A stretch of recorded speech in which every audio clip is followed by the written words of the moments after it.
Ladies and gentlemen, you are tuned in to the Rico Report.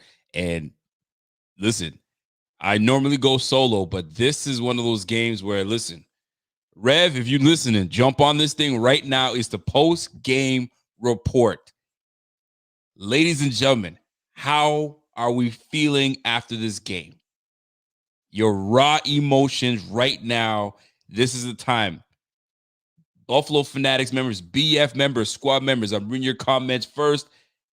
Sound off because this is something else. So let's just jump right into it. The Bills lose a tough one. A tough one. Last second field goal to the Denver Broncos that had no business in this game. But we, the Bills offense, allowed them to stay in this game. How?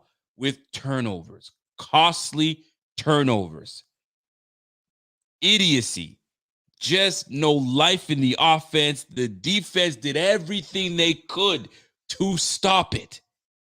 And then it ends up being on the backs of special teams that ends the game for us. Tell me when you've heard of this before. Not the offense. The offense definitely did help, but it ends on a defensive blip. 12 men on the field to lose to the Denver Broncos. And here's the kicker. Pun intended, the field goal was missed. If we did everything correctly, we win the game undeservedly, but we win the game nonetheless, and our playoff hopes remain intact and alive. Zbot, the floor is yours because I've got my piece. But talk about your emotions.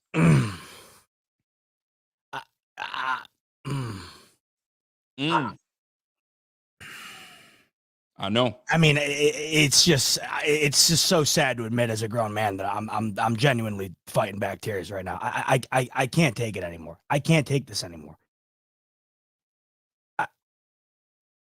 If you had a hidden camera in my living room, that ball is wide right.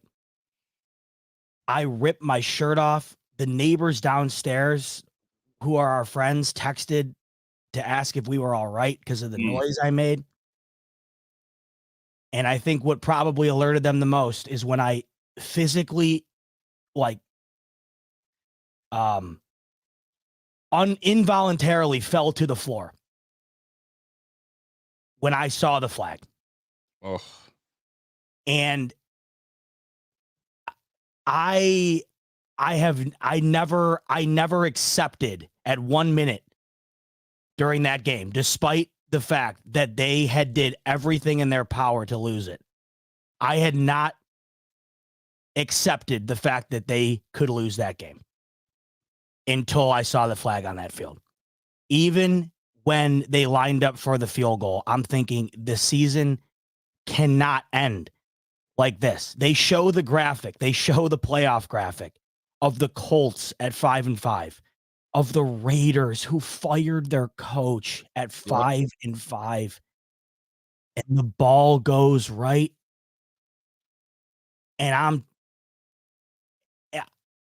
listen, it's so cliche to say I've this is as sickening of a loss as I've had.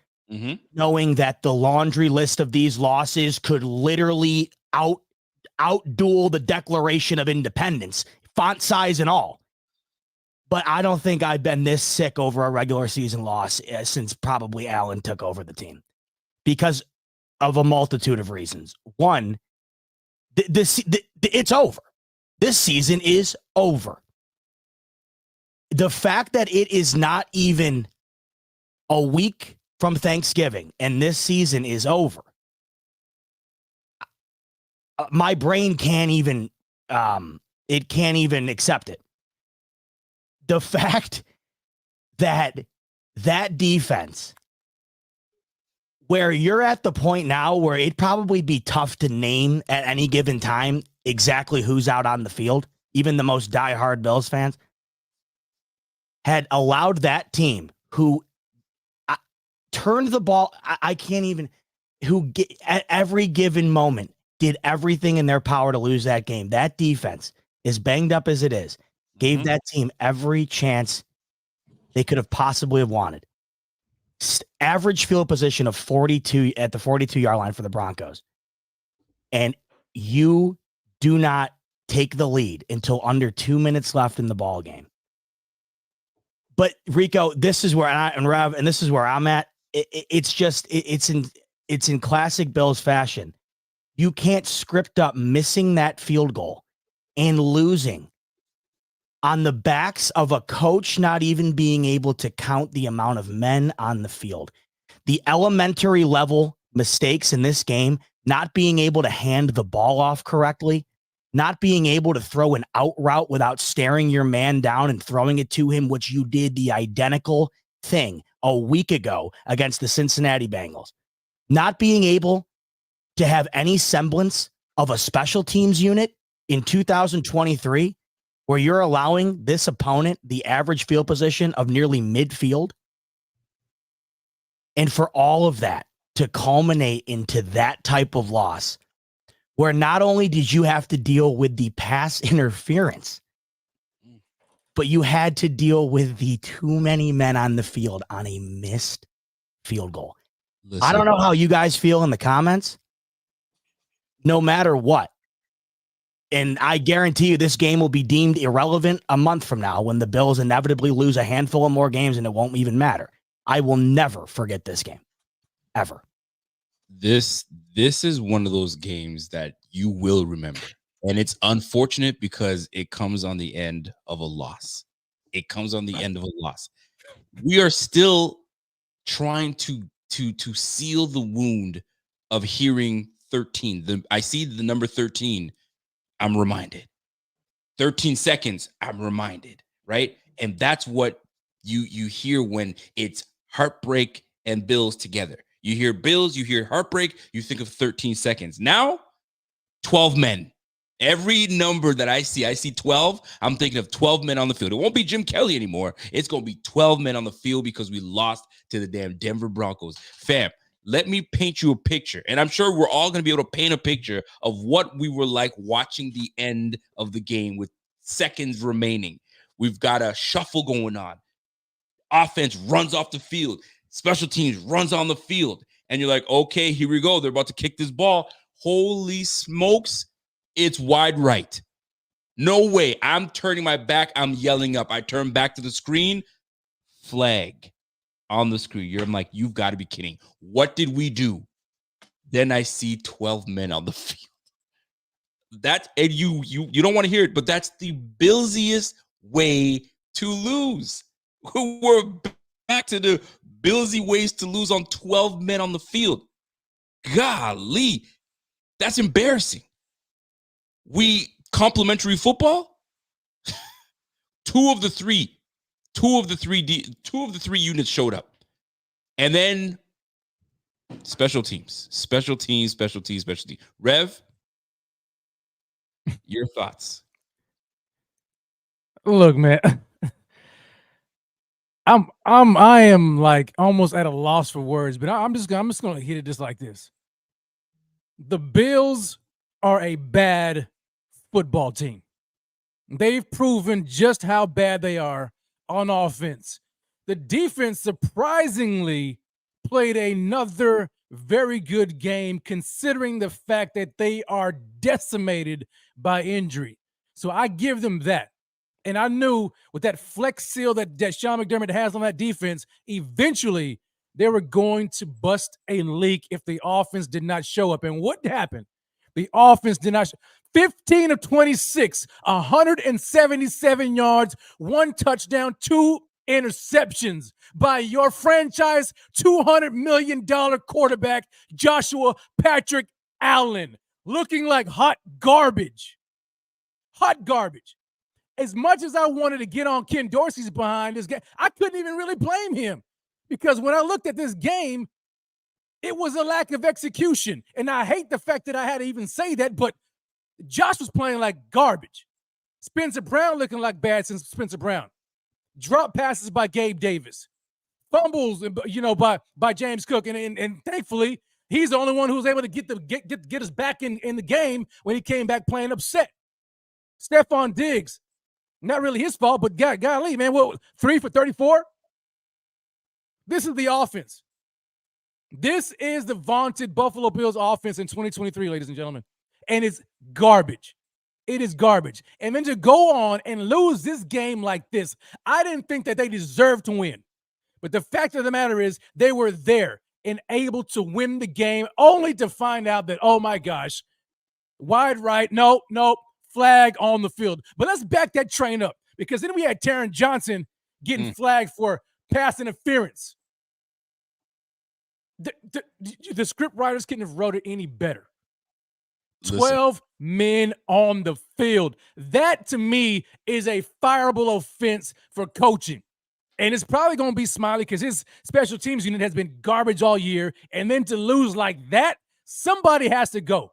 I don't care who it is. Somebody has to go. I need a pound of flesh. There has to be somebody to be held accountable for it. It's not going to be McDermott, and it's probably not going to be Ken Dorsey, but somebody has to go. And this game, it's done. Can we all agree? The season is done. It is a wrap. Sayonara. Put a bow on it. There's no way these Bills are coming back from it. It's done. It's tough to have optimism when you lose. No, I have zero. You know what kills me the most? I tweeted out after the fourth turnover, and I said, leave the Dorsey bashing in the comments tonight. I understand the amount of criticism throughout the year that's built up. And I understand at times tonight, when you throw it 4 straight times when there's clearly no semblance of a pass game, you somehow don't go no huddle the entire game when it's really the only thing that seems to get this offense any sort of momentum. I understand all that. But I tweeted that out, and I'm taking a look here. I just tweeted basically that tonight was not on Ken Dorsey, right? I have 112 comments on that tweet, and I'd say 95% of them are all people giving me X, Y, and Z reason why that entire game was on Ken Dorsey. The fact that people cannot accept that Josh Allen has single-handedly lost us now probably 3 games, this game included, the New York Jets game week 1, and I'm sure there's one that I'm probably missing, but either way, he's contributed enough in the other 3 losses outside of these 2 to build up to at least probably one more additional loss in that column. The fact that nobody can accept that this all of a sudden has become what this offense is, and it's being led by a guy who, frankly, is playing people. This isn't even close to top 10 football. It's not even close. And the fact that we as a fan base collectively can't even watch a game like that and find a way to look back, step back, and say that this game was probably one if Allen even had a somewhat average game. This has now become one of at least 6 games where the exact same thing has happened every single time. It's 5 of the last 6 games where this team has scored 8 points or less in the first half. They have been outscored in the first half, obviously because of that. They're trailing at halftime, and they come into the second half. They seem to finally get something together when it's far too late. This game was almost the identical game to the New England Patriots game, where the Bills score late, and unfortunately, the defense, who's been bailing you out all game, has been out on the field for 40 of the 60 minutes of the football game. They're beat, and they got, they lose the game on a penalty and 2 penalties, rather. But the fact that this has now come down to it, I would say a collective 6 games or so this season where the exact same thing has happened every single time. I don't know how you can possibly just stand back and pin this on the offensive coordinator when I'm watching at least 5 drop balls, multiple fumbles, textbook interceptions that just seem like they couldn't be like the first interception. I just don't even know how it could be any easier for a D-back to pick that up. Overthrown balls, the inability to sustain a drive, the inability to punt. The inability, I can't even. Every single one of these games, for the most part, has been almost identical, and it's sickening to know that the one guy that we have felt throughout this entire run here that could salvage it. I don't know about how you guys feel, but I have lost almost in my entire faith in Josh Allen, and people want to look and say, "Well, he went and scored when it mattered most." Yes. Okay, they put up 21. They put up 22 points in a game where you'll look at it and it'll look a lot closer than it really was. The fact of the matter is the Denver Broncos are a bad football team. They had the ball at near the 50-yard line almost every drive, and they came away with a total of 24 points and missed. They missed 2 extra points. They could not get anything going when they got into Bills territory, right? They fumbled the ball. It's amazing when you look at just how bad the Broncos played, and the Bills looked like they played 10 times worse. If it was any other setting where the Bills played a decent football game, your takeaway would be, man, the Broncos are just finding every way possible to lose. I mean, how many times tonight did Troy Aikman say, how many times are they going to get the ball at the 50-yard line and do nothing? I mean, I must have counted 5-6 times that he said that. And that team beat the Bills. And frankly, yet again, in a game where it's going to look a lot closer than it was, it should never have been that close.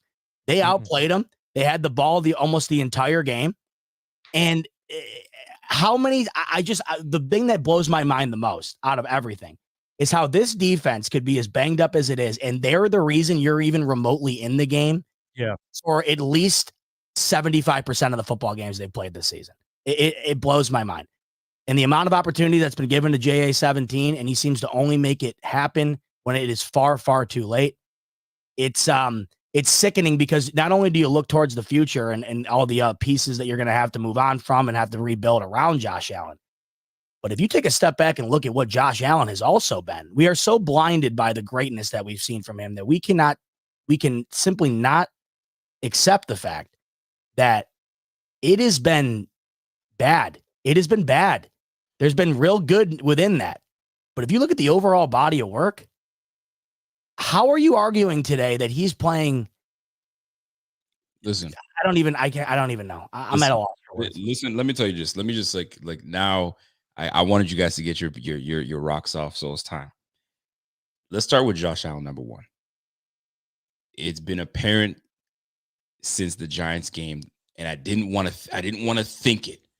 But when you had a Giants game that was there for the picking, there to do what you need to do, and you only put up 14 points, and it's just not been the same ever since. Let me tell you something about Josh Allen, and it's been said before, and I'm going to reiterate it now. The guy is physically gifted, and we know that. But yet, he thinks that at this level, he can continue to do the things he was being able to do at the beginning of his career when people were still trying to figure him out. You're figured out. You are figured out. So you can no longer use your physical gifts, your arrogant arm to fit those footballs in the Troy Aikman. I think it was Joe Buck, Troy Aikman, whoever the hell that was calling the game. They're like, no quarterback should have any business throwing that football. What he threw. He threw it in double coverage on zone, like where there was a safety over top, corner underneath it. He still tried to fit it to a Deontay Hardy at 5'7". Oh, excuse me, that was Gabe Davis. And he still tries to do it, and he does it time and time and time again until he's picked, until the ball's deflected, and we're giving the ball right back to the opposition. There comes a time where a hard conversation needs to be had with this guy. And I'm not talking about in practice. I'm not talking about in the locker room. I'm talking right the fuck on the sideline. We get that Wake right. up. How many times do we see this guy by his lonesome with a stupid iPad and nobody next to him or Joe Brady next to him just saying, okay, big guy, what'd you see? Yeah.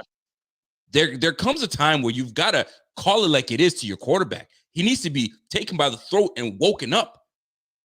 Forget about that. Forget about that, okay, for just a moment. Let's look at the Broncos right now, because I usually start my show by giving flowers to the Broncos because I know there are Broncos fans watching this, Broncos, they're saying supporters watching this.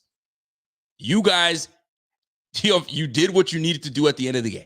You did what you needed to do. And you know what you did? You controlled the clock. You controlled the clock. You had my man, Javonte Williams, rush that 20. I felt as they'd given the ball to this guy all day. 21 carries for 79 yards, just under 4 yards a pop. Not only that, he added another 4 receptions with a touchdown. Javonte Williams controlled the clock on top of that. Cortland Sutton. You can't say anything wrong about Cortland Sutton. He did fumble, and Teron Johnson gave us a little shot.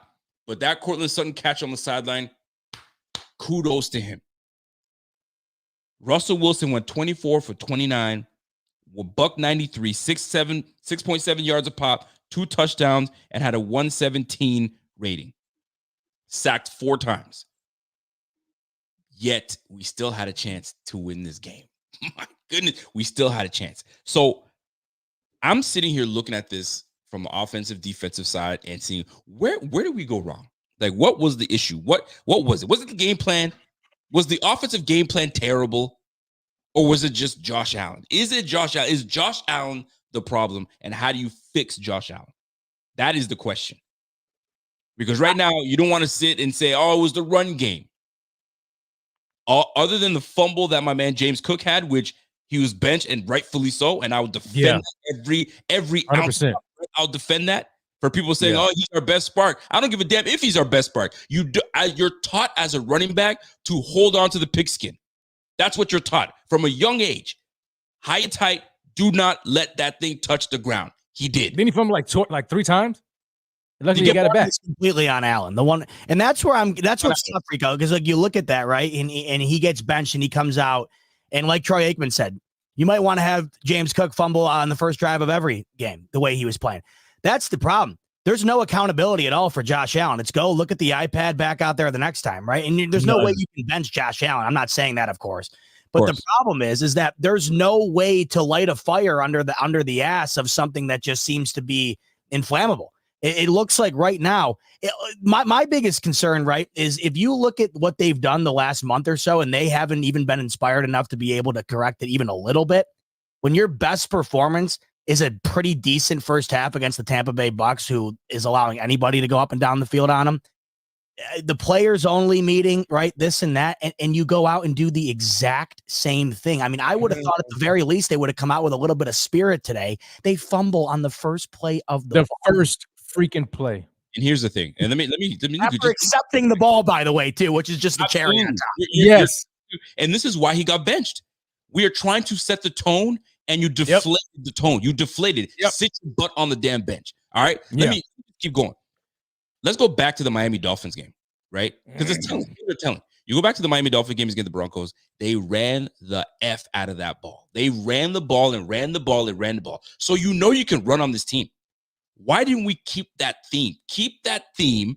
Let's control it. You know, offensively, they can't go blow to blow with you. So let's just keep the ball in our hand. Let's keep it in our possession, and let's manage the game.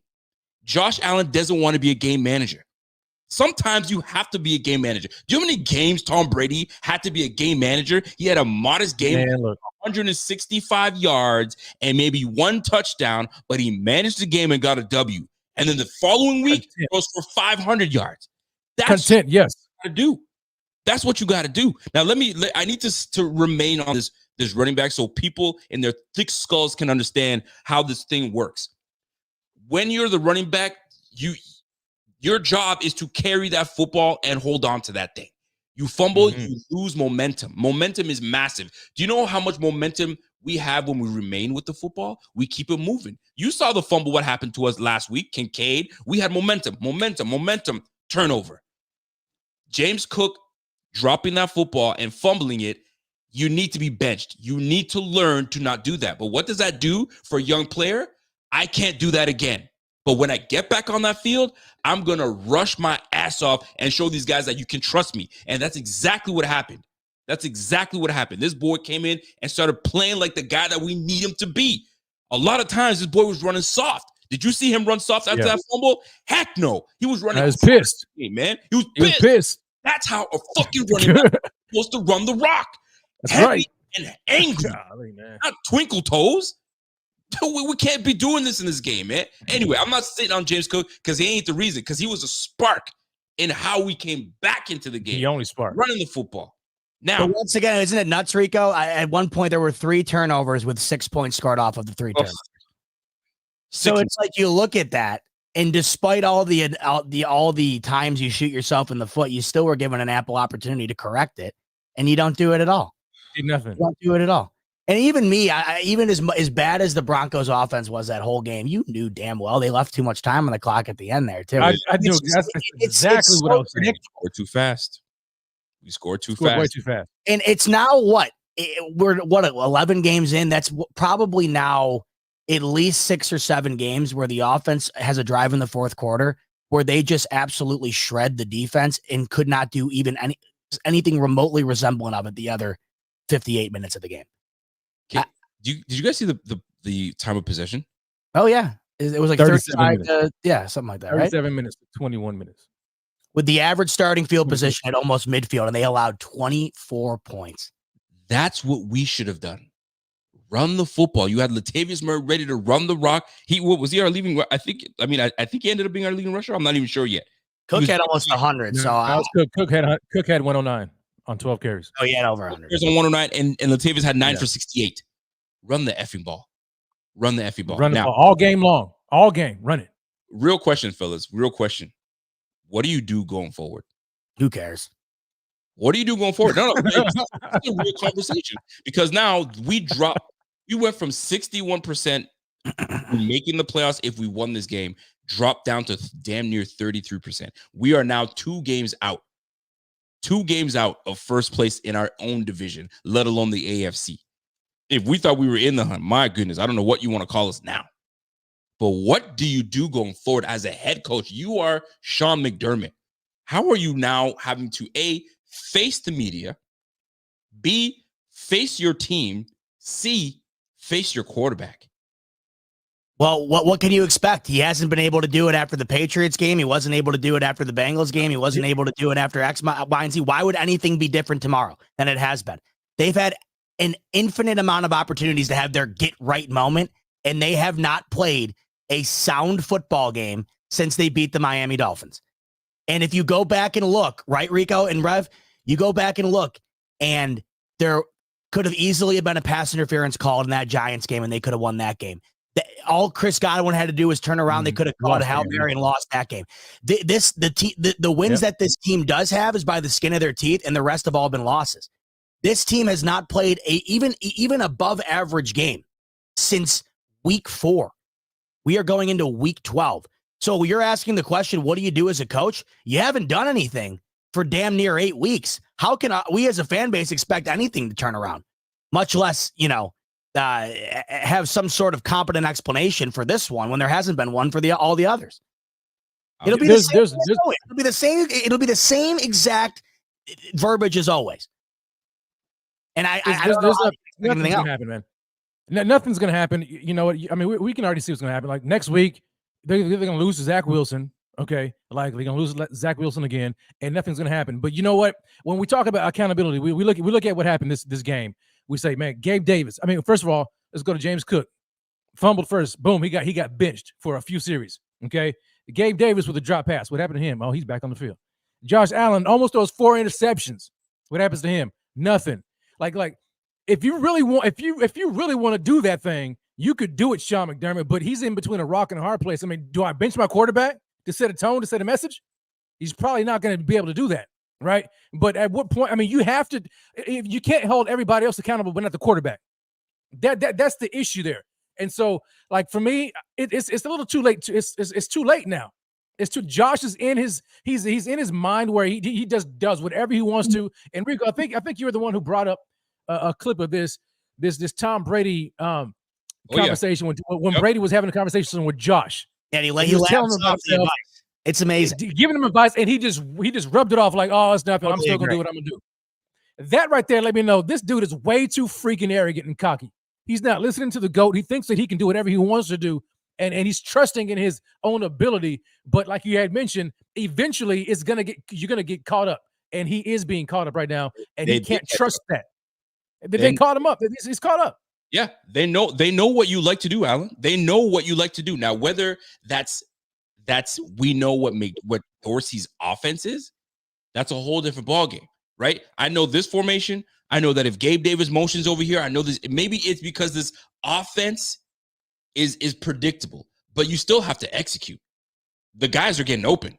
Josh isn't just seeing They're what he open wants. tonight. He's seeing what he wants to see, and he's doing what he wants to do, thinking that my powerful arm is going to get me there. It does sometimes, but then they'll bait you. This is the NFL.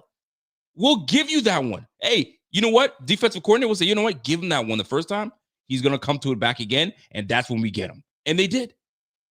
These turnovers are killing this team. Actually, they've killed this team. I'm with you guys saying, you know what? Like Zebot said, who cares?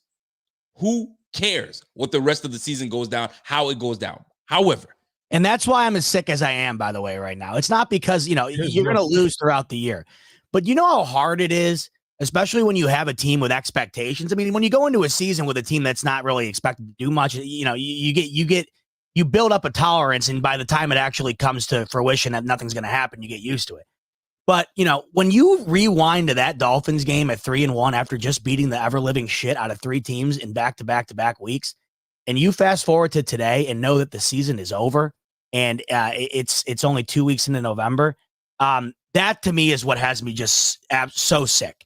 It just has me so sick because that is something that you can't rationalize. You can rationalize a loss, but when you have to rationalize the fact that the rest of the remaining season is pretty much lost, that's what really makes you sick and makes you lose sleep. It's Dante Jenks, man. Like he said something right here, man. He said, "I love Josh Allen, but I can't trust him." That's it. That's where I am right now. Just like what you are, Zeba, earlier. I mean, you haven't put a tweet out. I said I cannot trust Josh Allen to go down and win this game. Right, I can't do it, and I never thought I would get to the point to actually say that. But I cannot trust this guy anymore. But that's the thing. Josh Allen can be trusted. He can be because he will make up. He will do all the nonsense in the middle of the game, but when it comes to push and shove, he gets what he needs to get done. Right, it's just too late into the game. Problem is, now you're sitting here going, "Okay, defense, the stress is back on you now." Like the defense held you down the whole game. They're saying, and now you want to put the stress back on us. We're tired. We're gassed, right? And when you're gassed and you're tired, you don't think straight. 12 men on the field. Oh, what a disappointment. I mean, can we just talk about that for a second? How first of all, let's just take into consideration that the team that did not get that penalty was the team that had to run their offense off the field and run an entirely new unit on, snap the ball and kick it before the clock expired. Okay. And that's not the team the penalty was called on. All the Bills knew that the following play after the inevitable whatever they were going to do on third down, they knew there's nothing else that could possibly happen on fourth down other than a field goal. So you essentially have 2 plays to get ready for your field goal unit. And they get 12 men on the field. I mean, guys, the fact, and you it's almost like all the time you want to say you can't script it. With these guys, it is so like, it just feels like the script writes itself every time. Because the fact that it's not like he made that and the penalty didn't matter. The fact that he missed that kick, the penalty gets called, and he could not have been more down the middle on the next one. After, and this will go completely forgotten, of course, because of that penalty. But the fact that you can now, on 3rd and 10 with 30 seconds left in the game from midfield, the fact that you can throw the ball 50 miles into the air and get the ball down to the 10 or the 20-yard line on a pass. Oh my God. I mean, I understand completely, I guess, the call, but you're getting rewarded. I'm not saying this is why they lost, by the way, at all. The Bills, they're just bad. I have no other way to put it. But when you talk about the sickening factor of it, the fact that an underthrown ball just heaved into the air gets you down to the 20, and then at that point, you've accepted the loss. And then you watch that kick get missed, and by the time you come back to your senses after you think you just won that game to see another flag on the field, it's done. People do not understand. Like, if you're really bought in, and I know 90% of everybody who comes in and watches this, they are. If you're really bought in, what that does to you physically, emotionally, it is off the charts. I mean, I am sick to my stomach right now because that game was won and lost like 5 different times. And the thing of it is that you don't just go into that game against the Broncos thinking, all right, get the win tonight. Like, that was essentially a playoff game. And they still put out the same performance that they did in all these other games. And it still came down to all that. And the fact that it comes down to losing on those 2 outcomes of the pass interference, because the defense, right? as much as great as they played, and unfortunately, they let them down the field there, you get the sack. They're already in field goal range, and you get that sack. And then for Russ to just heave that ball into the air to avoid another sack, and you're giving the ball down there, and you accept the loss there. I mean, I'm sure you guys did. And then to get the feeling of a win instantly removed again, it's just absolute torture. So here's what folks are talking about right now. So when you guys go back and watch this game and you're like, okay, the Broncos are marching. Then I think Aikman says, hey, the Bills, if their Bills get a sack right here, that'd be huge. Boom, we get a sack. I mean, they were on his ass instantly off the sack. Even Jordan Park blown up, but it needed to happen because it had Russell Wilson go, oh shit, and then boom, we got him. So now at this point, this is where everybody's calling out McDermott, and rightfully so. Yeah, say it. You do an all-out blitz again on 3rd and long. Third and long. That guy's up. Oh. He knows it's coming. So you know what he's going to do? He's going to say, guys, just go deep. I'm going to just chuck it up. They're going to get you. The worst thing that can happen, it's incomplete. Worst thing that can happen is incomplete, but we going to get it. And they did. And this now, I'm thinking about this reminds me of 13 seconds. Mm-hmm. Right? Kelsey sees something. He's like, hey, right here. Just give it to me quick right here. We're sitting here backed up like you wouldn't believe. We're waiting for this big old Hail Mary when it was not necessary for a big old Hail Mary. Was that on Leslie Frazier? Was that on McDermott? I don't give a fuck. It's on both those cats. It don't matter. Yep. And then you saw remnants of it right here with an all-man blitz twice in a row. That was the dumbest call, man. Yeah, why did they go back to it again? You're already out of field goal. If they catch the ball in bounds, they either have to. They didn't even have a timeout, or they did. But they'd have to burn a timeout. All you want. Right. Have to really ball in front of the first down line. They have to either kick it or go for it. And either way, the game's in jeopardy right there. That first one made no sense to me. Play the sticks, keep the game, keep these guys in front of you. I mean, but you just that made zero putting sense. The roulette ball on the green between black, red, and green. You put it on green and you hit it, and you're like, oh, let's put the whole thing back on green again. The next spin. And here's the crazy thing. I don't know if McDermott just forgot who his personnel was. You don't have Tre'Davious White. You don't have Micah Hyde, right? You have a beat up defense. You've got to protect your defense. This wasn't one of those things to protect your defense. You don't have you didn't have the personnel for this. Just make them stay back, stay the sticks, and make Russell Wilson beat you and find something. He's got to keep it in front of you, man. It's simple. Bro, although the defense played extremely well, but at the end of the day, McDermott, my goodness, man. And I know people have been talking about, fire McDermott, and I've been against it. And I'm not saying he needs to be fired, but bro, that's a big offense. Can we just agree that something has to happen? Oh, something's going to happen. 100%. Allen, of course, whoever wants to be the idiot to come out and say, get rid of Allen. There's going to be plenty of that. Yeah, so get rid of that. But this cannot go unpunished, whatever this is. And I said last week, I don't care if it's a guy on the staff that I've never heard of in my life, but somebody has to go. For Christ's sake, Texas A&M the other day, Jimbo Fisher, after he lost over the weekend, they fired Jimbo Fisher and ate a $75 million contract. They're paying him $75 million to sit on his couch. I'm not saying, I don't even know what I'm saying at this point. I guess what I am saying, something has to happen. What that is, I'll delegate it to the guys who are paid to actually be able to figure this stuff out, even though they seemingly are unable to do so as of late. Something has to happen. And as crazy as it is, as bad as they played, as many mistakes as they made, all McDermott had to do was get the correct amount of players on the field, and they walk away with that win. So what it boils down to is no matter how bad they played, McDermott had one snap to just do the most basic coaching job you could possibly execute, and he couldn't do it. See, but I think you just answered your own question. I mean, because think about it. Imagine that was a playoff. I just don't want to say it out loud, Rick. I guess you're right. Imagine that was a player. Imagine that was a playoff game right there. That was a playoffs. It essentially was. Yes. Something is got to give. When it boils down to it, let me ask you this question: do you trust this coaching staff to get us to the Super Bowl? No. Well, then right there. If you don't trust them, then why are they still here?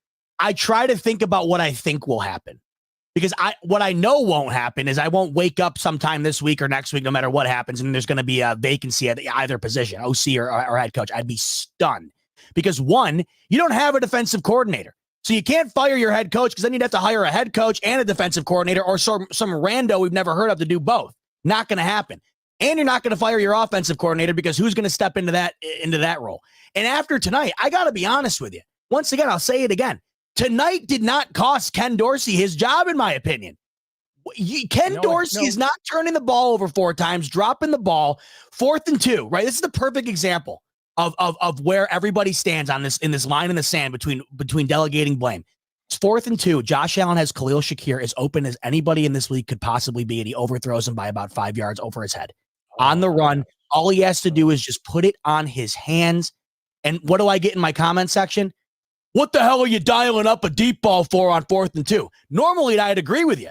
But when it's wide open and all you have to do is put the ball on the numbers, there's not a guy within 5 yards of him, and you miss him that badly, how can you possibly put the blame on the OC?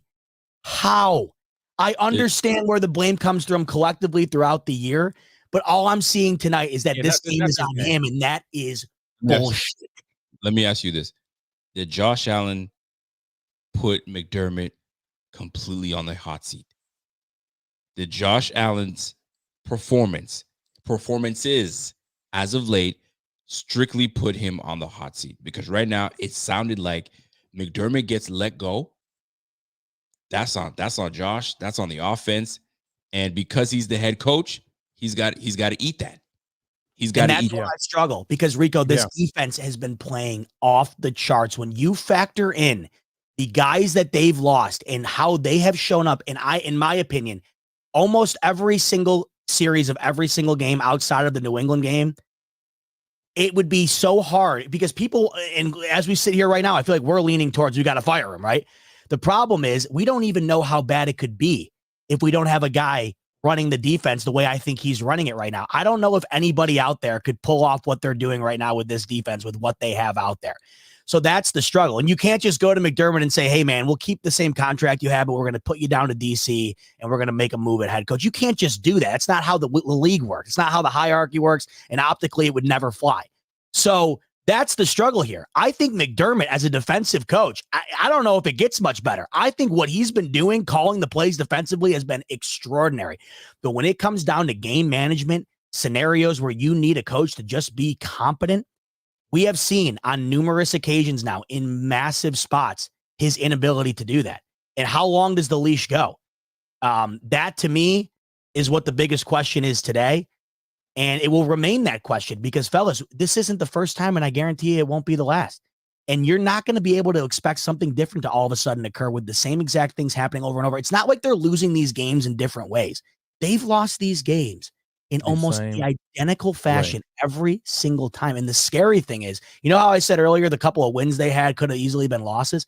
Every one of these games could have easily have been wins if they just played somewhat average football on the offensive side of the ball. Somewhat average.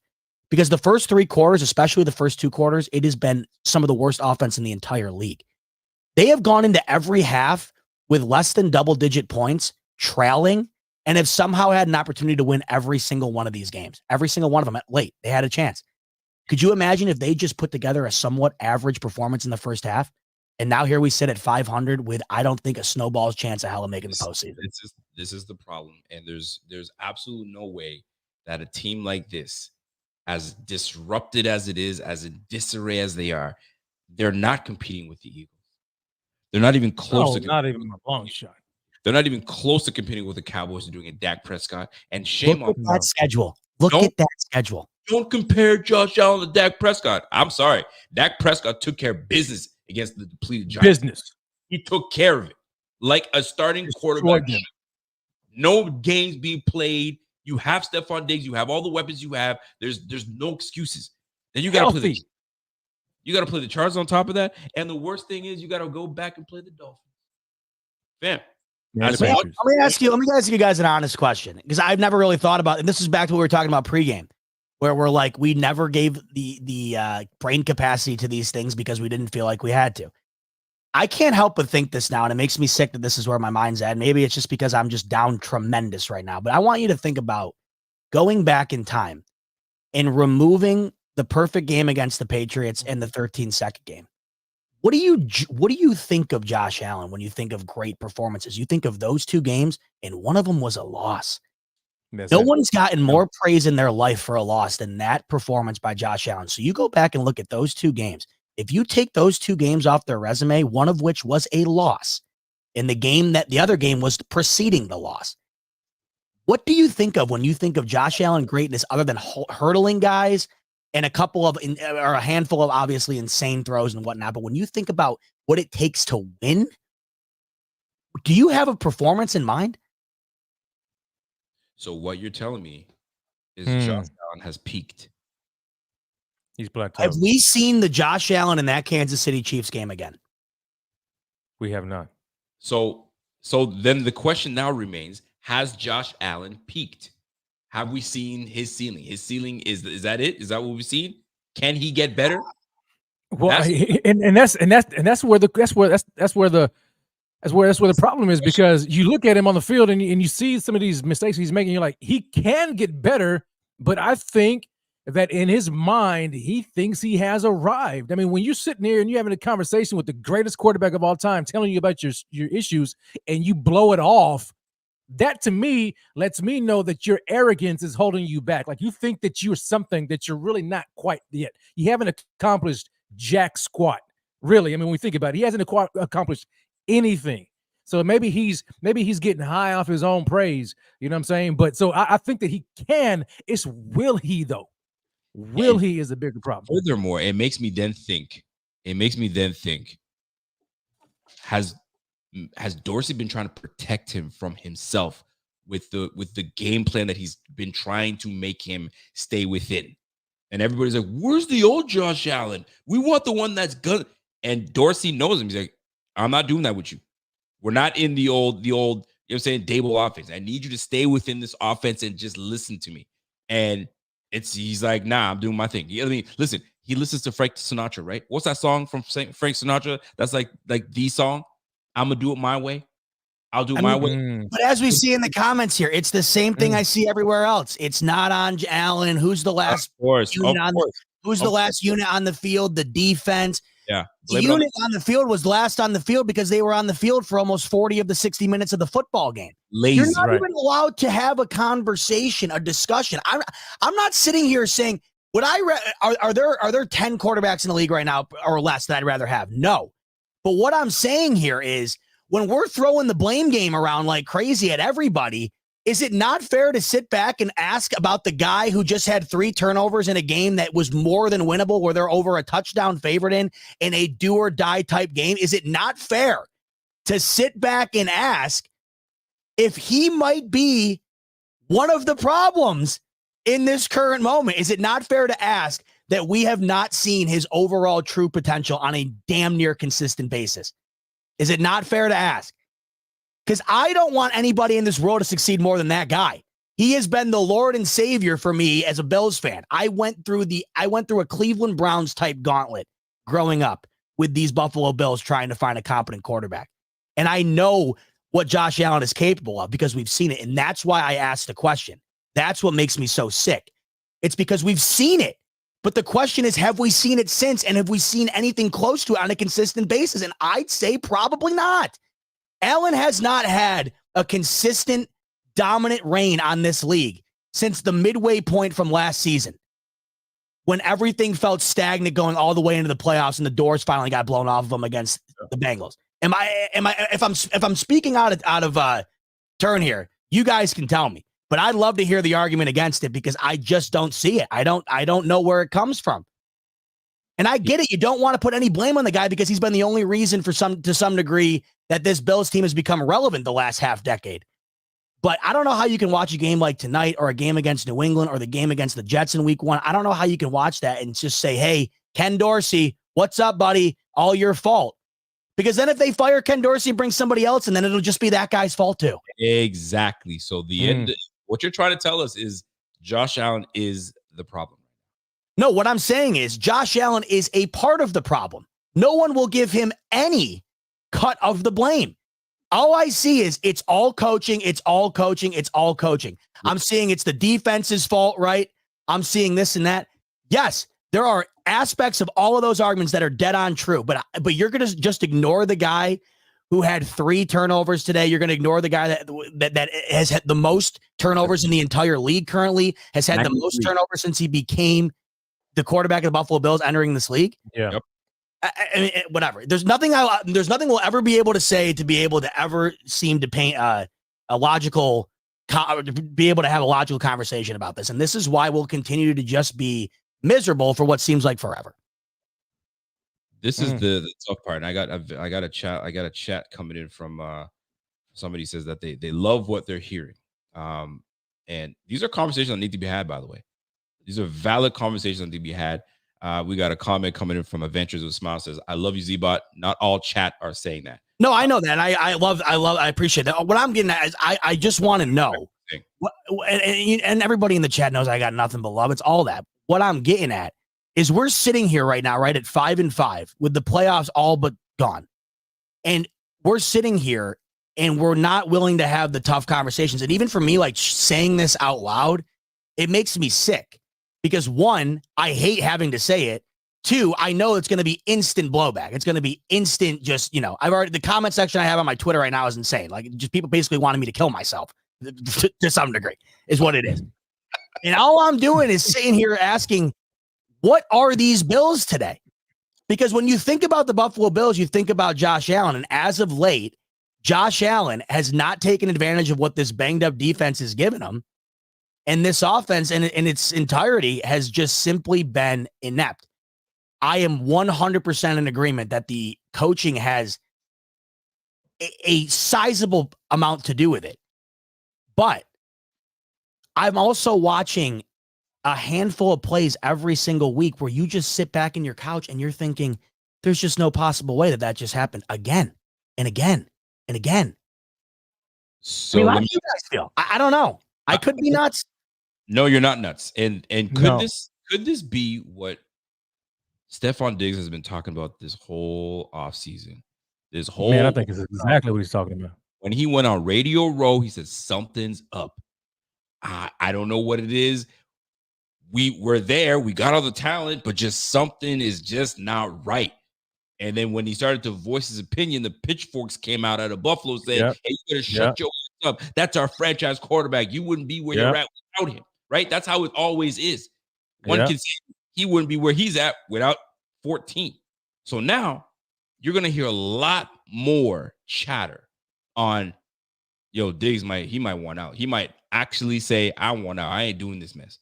So now has he outgrown? I want to say outgrown, but is this regime not good for him anymore? Is McDermott and this whole McDermott style and this Dorsey style, does Josh Allen and this team need a new fresh face? New coach, new everything. Do they need to clean house? Does Bean have to make the tough decision this offseason? Because right now, this season has been an epic failure. It's been a failure. And I laughed at people. I don't know about y'all. I'm sure you guys did too. I laughed at people that said, y'all be lucky if you guys can get 5 wins. I saw that. I was like, y'all tripping, man. 5 wins? Bro, we struggling right now. I mean, realistically, Trayvon Diggs already at it. Get my man out of there. 7 or 8 right now, as you look at it. 7 or 8 wins. 7 or 8 wins. That's what people were saying. You'd be lucky if you get 7 or 8 wins. We're lucky if you 5 or 6. And right now, how did they do what they did weeks 2 to 4? That's what I don't get. I don't even know where they're going to get this exact same way every game, but those 3 weeks. Where did that come from? And it's not like they've been playing like those opponents aren't like the Commanders and the Raiders aren't much worse than the Broncos or the Giants, right? Or the Patriots. And they still haven't come. How did they do that? Defense. That's what's got everybody just stunned and blown away. Defense. Yeah, but they also scored almost 40 points in every game. Right. You know why? Because we kept on giving them the ball back. We give them the ball back because the defense was good enough to give you guys the ball back, turning the ball over. We had Matt Milano. We had Trey White. We had a healthy defense. So we said, here you go. Here's another opportunity. So we're going to, and then teams get depleted. They get defeated. So then we pour it on them until they start figuring out 17. And I feel like he's been figured out. They figured them out. They figured out this offense. They figured out who they want to go to, and they don't respect a lot of the guys on this squad. They don't respect the run game. So that's half the battle right there. They don't respect the run game. 13, some respect them, some don't, and they don't respect the rest of the squad. Poor Kincaid coming into this thinking, okay, we got some. And he's like, yo, what's going on, man? So it's tough as a Bills fan to sit here and say, I'm still confident in the rest of the season. Yo, that's too tough. That's hard. That's hard for anybody to talk about. I'm still confident in the rest of the season. It's tough, man. So as a coach, as a GM, as Brandon Beane, how do you look at this team? Brandon Beane's got to be sitting there going to Pagula and saying, Pagula's going to be like, okay, I said I let you guys, I didn't want to meddle in your affairs. I said I was going to let you guys do what you got to do. Now I'm asking questions. Because now I got other owners around the league talking about, yo, what's up with your squad? I'm sure owners talk the way these players and coaches talk. What's up with your squad? What you going to do? Now it's amazing to me. Oh my God. They extended them. That was all optics to me. It was all optics to me. I don't think it means a damn thing. You want to know what's crazy, though, when you look at all of this? What was supposed to be? I mean, the fact that the best outcome this Bills team had was getting absolutely destroyed by the Chiefs in an AFC Championship game. I mean, this is coming to an end right now. And if it does, say it does, and they don't get back, like we were talking about earlier with the 13-second game, say they don't get back to that type of performance, we're going to look back at this era, and the best thing that we have to show for it is getting the doors blown off us in an AFC Championship game. And that, to me, it's unbelievable, because you don't look at what's happening. Like the way that they're talked about, the way that we view them, you would have thought there'd be at least another AFC Championship appearance, a Super Bowl appearance. And they're farther away from that today than they were 2 years ago. Much farther away. They really are, but when he said, I mean, they are not the same team, not at all. And I think for a long time, I mean, Josh he may have peaked. You know, he's not getting any better. It doesn't seem like it, or I don't understand how he's missing guys wide open. I don't know what he's looking at. I don't know. I mean, he comes in this year saying he had any more focused than he has been this year. It doesn't look like it, you know. So teams have figured him out. He's still doing the same stuff. He's not. It doesn't make any sense right now. But this is a bad football team on offense. I commend McDermott for what he's doing with the defense so far, but this is unacceptable. And we wonder, at what point does somebody step in and right the ship, or hold somebody accountable, say, look, enough is enough? And is it going to be McDermott? Is it going to be Beane? Is it going to be the Pagulas? Who's going to do it and say enough is enough? This is not what I signed up for. I've invested too much money into him, too much money over here to sit here and let you guys sink this ship. Somebody has to go. And maybe it may not be before the end of this year, but man, look here, if they go through the rest of this year and they just keep on losing and losing and losing, I wouldn't be surprised if the Pagula step in and say, you're all done. Get out of here. I've had enough. You're done. I don't know Pagula and the Pagulas that way. Are they gritty enough to do such a thing? I don't watch the Sabres. Well, I'm saying that's what should happen. I don't know if it will happen. Pagulas. Sabres fans can't stand the Pagulas. They think that they've mismanaged them entirely and that they've been the little brother to the Bills the entire ownership period. This is what I wanted to hear. The Bills had instant success under that because they got Josh Allen almost instantaneously under that purchase, right? Beane, McDermott, Allen, and then of course all that came with it. The Sabres are on, I think, at least a decade plus drought, and if you talk to a Sabres fan, that's what I had this conversation last week with, I think, Dan Mitchell, because we were talking about the ownership, and I had said I think there's a vast majority of this Bills fan base that probably wouldn't recognize Terry Pagula if he was in line with them at the grocery store. Nope. And I think that's to this point, it's probably been a good thing. But if you ask a Sabres fan, it seems to be entirely different. I've never seen a Bills fan bitch about Terry Pagula. I've seen a million talk about it from the Sabres fan base. Now, I'm not entrenched in that. I don't know. But all I know is if it's made its way into me being able to see it, then I don't know. I mean, I don't know. I know I've never seen anybody from the Bills side of things ever have anything to say. I got to play this audio for you guys because it was a question asked for McDermott today. If I guess the question was about I guess the offense and Just listen to the question here. I need a little bit of time here just after the game to assess that. Obviously, I'm not real happy right now, so I'll evaluate that and over the next 24 hours here and see where it takes us. Are you okay with that response? It's the same thing we just talked about. You don't expect anything. Same crap. Are you? Oh my gosh, man! Because it comes to the time where you're like, okay, Sean, we already know what you're gonna say. You're gonna have to say something else. But as a head coach, what else can you say? You're pissed. You're pissed. And well, then be pissed in public. That's what I want. I agree. I want him to be pissed. I want him to go freaking just off the wall, crazy, lose yourself for 30 seconds or whatever, and then walk off the mic and drop it. I mean, I need him to show some type of emotion. Of course, he's not going to do that. We know who he is. But golly, I'm tired of hearing the same garbage week in and week out. I got to look at the tape. I don't know about it. Let me think about it. Oh, this and that and the other. Blah, blah, blah. Man, forget that mess, man. Like I'm tired of that same old from this guy. And that's all we get. And then we see it from Josh.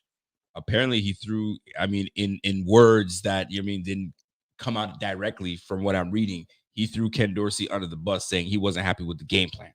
So we might see changes somewhere. We might see changes somewhere. As a head coach, doesn't he sign off on this stuff though before the week? Listen, I mean, he's heavily involved in the offense though. That's what. I go back to Dable not being able to look him in the eyes, and I can't stop thinking about it. Frazier leaves, basically quits, and then I see that, and now this. It's McDermott, bro. What is it's this? McDermott.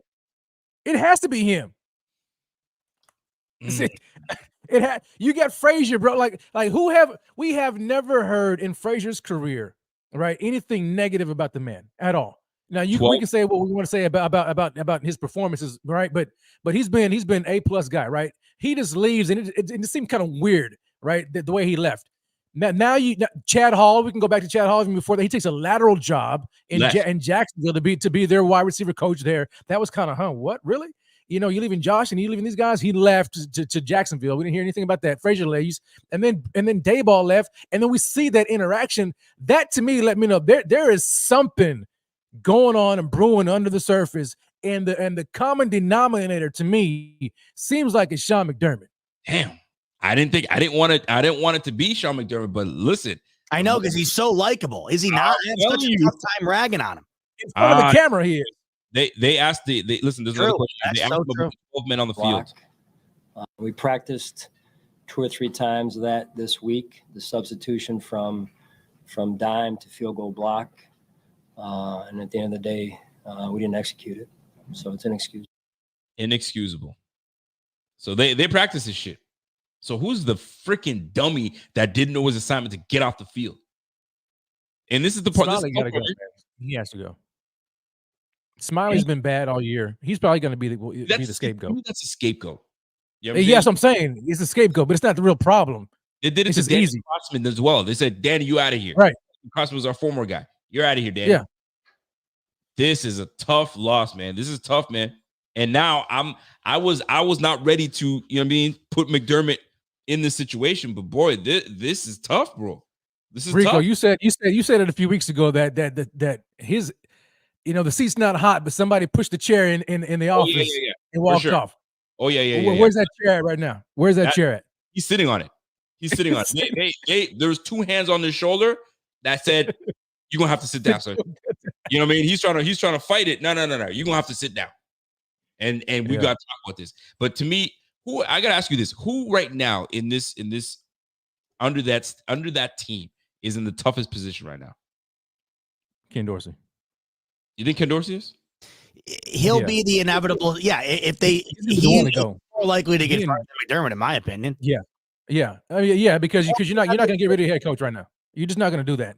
At least not in season. Maybe you reevaluate it at the end of the year. But if we're talking about like right now, whose head needs to be on the chopping block, it's Smiley to me, and then it's Ken Dorsey. And that's it. I didn't really like Ken Dorsey, but I'm not judging him off of this game because this game was not in his fault, in my opinion. But the culmination of what's transpired over the last going on 2 years, to me, he's just not good at all. You know what I mean? But Here's a problem with that. Your quarterback signed off on him. He handpicked the guy. So he handpicked the guy. Yeah, but you got to wonder. So you like, fire when him. you're put in that position, do you just go with it because you know the guy and it's the easy choice? It's not like they sat him down with a lineup of guys, at least that we know of. They mean, didn't, though, when we look back at it. To me, though, what it all comes down to is just the fact that something. It has to be something. What that is to be determined. Listen, but it has to be something. So here's the something. Something's up in this locker room. Something's up in this locker room. And Matt Perino went today to go talk to James Cook at his locker. And he went to ask him a question. James Cook's response, nah, I'm straight. And didn't even bother talking. They went over to Gabe Davis. Gabe Davis declined to say, I ain't talking. Before or after the game? This is after the game. I ain't talking. Nothing to talk about. Don't even bother coming my way. I ain't talking. Fam, it's not good. It's not good. I'm going to tell you right now. I've said this before. I'm going to say it again. Gabe Davis is gone. I said this before this. Oh, he's long gone. It's a foregone conclusion. He out of here. He's gone. Yeah. You know what I'm saying? So now you've got to, it's almost that you have to retool this offense. Because if Dorsey has to take that hit, you're going to have to retool this offense completely. All these little projects you put together ain't going to happen. Now here's a problem though, and this is why I'm just going to come on here right now, and I'm just going to say it. I'm just going to flat out say it, okay? Because I've hinted at it, and I've said it on my show. Look, Sean McDermott has to go. He has to go, and he has to go, and I'll tell you why. And maybe not like right now, but at the season end, he has to go. Here's why. We see the issue. First of all, you're not going to get rid of Josh Allen. You've invested way too much money on him. He's your golden child. You're going to do everything you can to make sure he's right. Okay. So now you have to start looking elsewhere. Who am I going to get rid of? All right. So you look at your coordinator. Is it Ken Dorsey? Okay. Well, if you get rid of Ken Dorsey, who are you going to bring in to replace him? You look at who's in the offense right now. You have Mike Shula. Okay. You have Aaron Cromer, and you have Joe Brady. All of those guys have had offensive coordinator experience, but they're all bad. Okay. They're all bad. They can get you in. I'm going to get you by the rest of this year if you get rid of Ken Dorsey right now and the interim basis. But as far as in the future, no, you can't do it. But now, so if you get rid of Ken Dorsey, who are you going to have to replace him come next year? I'll tell you what, nobody. Why? Because franchises and GMs and owners, guess who they're hiring to be head coaches? The top of the top offensive coordinators. So that means that the Buffalo Bills are not going to get any of those top offensive coordinators. They're going to have to settle for somebody who's brand new, who hadn't coached in the position before. And so what happened? You have handcuffed yourself by virtue of hiring a defensive-minded head coach. That is where the Bills' problem is right now. They have a defensive-minded head coach, and they cannot find an offensive coordinator good enough who's willing to take a lateral job to save the ship. You have to get rid of the guy who you handcuffed, get him out of there, and hope that you can bring another offensive coordinator, one of the top guys, to coach this offense and to coach this team, because you can find a DC. Those guys coming down, but you can find a defensive coordinator to come here and coach a defense. But how many offensive coordinators, legit top flight guys, can you find unless you're giving them the head coaching position? That's where I think the issue is. You have to get rid of Sean. I appreciate everything he's done for us. He's a culture guy. He came in here. He changed the culture. He brought us back out of the drought. I commend him for that. But at some point, you have to say he has taken us as far as he can go and as we can go. And I'm looking and I'm forecasting we need somebody else, and he is not the man for this job. Get rid of everybody coming into the season and get you a Ben Johnson, get you a Brian Johnson, get you one of those top flight guys and say, hey, we have Josh Allen on our team. We have Stephon Diggs on our team. We have this, we have that. It wasn't just so long ago when we were contending for a Super Bowl, contending in the AFC Championship and division round. If you come in here, you can be the guy to lead this team to a championship. That's what needs to happen. Now, will it happen is a completely different story. That is a fantastic. I got to give you that. That was inspiring. And I want to piggyback on it and say back to what I was talking about with Allen and what could be potentially put on his shoulders right now. To piggyback off of what you're saying, Rev, if there's even a possibility that Allen playing the way he is because of this staff, then that to me is another feather in the cap that you just put on yourself. Yeah. Because to me, I look at it and You invested what you have in Allen, right? And if you think that there's any detriment being caused to him because of the staff, Yeah. then I guess that in itself is reason alone. Because if you're not being propelled forward and there's more argument to the contrary, I think that in itself is probably worth just taking the gamble on.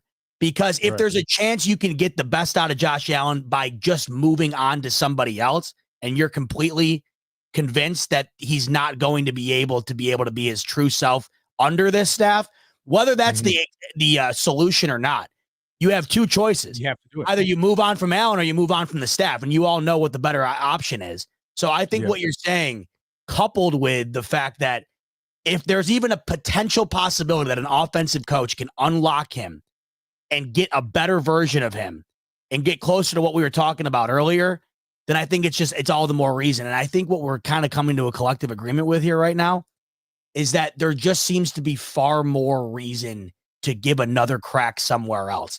You guys know as well as I, it took a quarter century to find a guy like Josh Allen. You can't just rest on your laurels of this staff without attempting to try and correct what you think could be a coaching type error being inflicted upon them.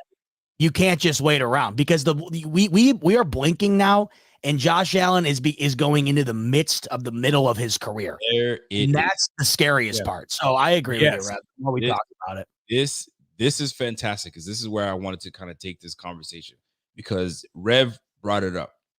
You don't want to sit too long. And this is why Belichick and Kraft were so great with that organization, because they moved on from people, entities around that team before it was too late, right? Now it's time to kind of change direction. We can't hold on to McDermott because he's a nice guy, because he's changed the culture, and he has. And sometimes you got to thank people for what they've done, because now we've peaked. Especially Josh Allen under this regime has peaked. And something is just not clicking. You know what I mean? There's only so much information you can give someone where they're like, I'm not taking anything because everything you're telling me is regurgitation. I need a fresh voice in my ear. Now, Josh Allen. They get back to Josh Allen because it ends and starts with Josh Allen. And sometimes you may have to make that change.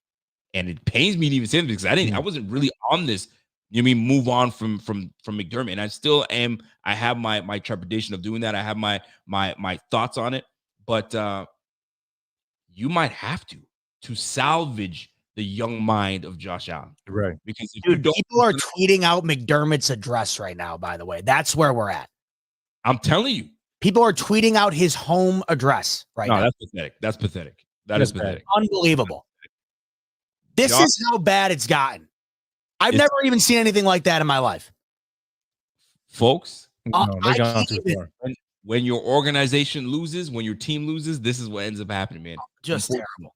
This is what happens. So something's got to give. The question is, here's the thing. It's so early and late/early into the season where we're like, what? We talking about coaching now? We talk about maybe potentially making changes?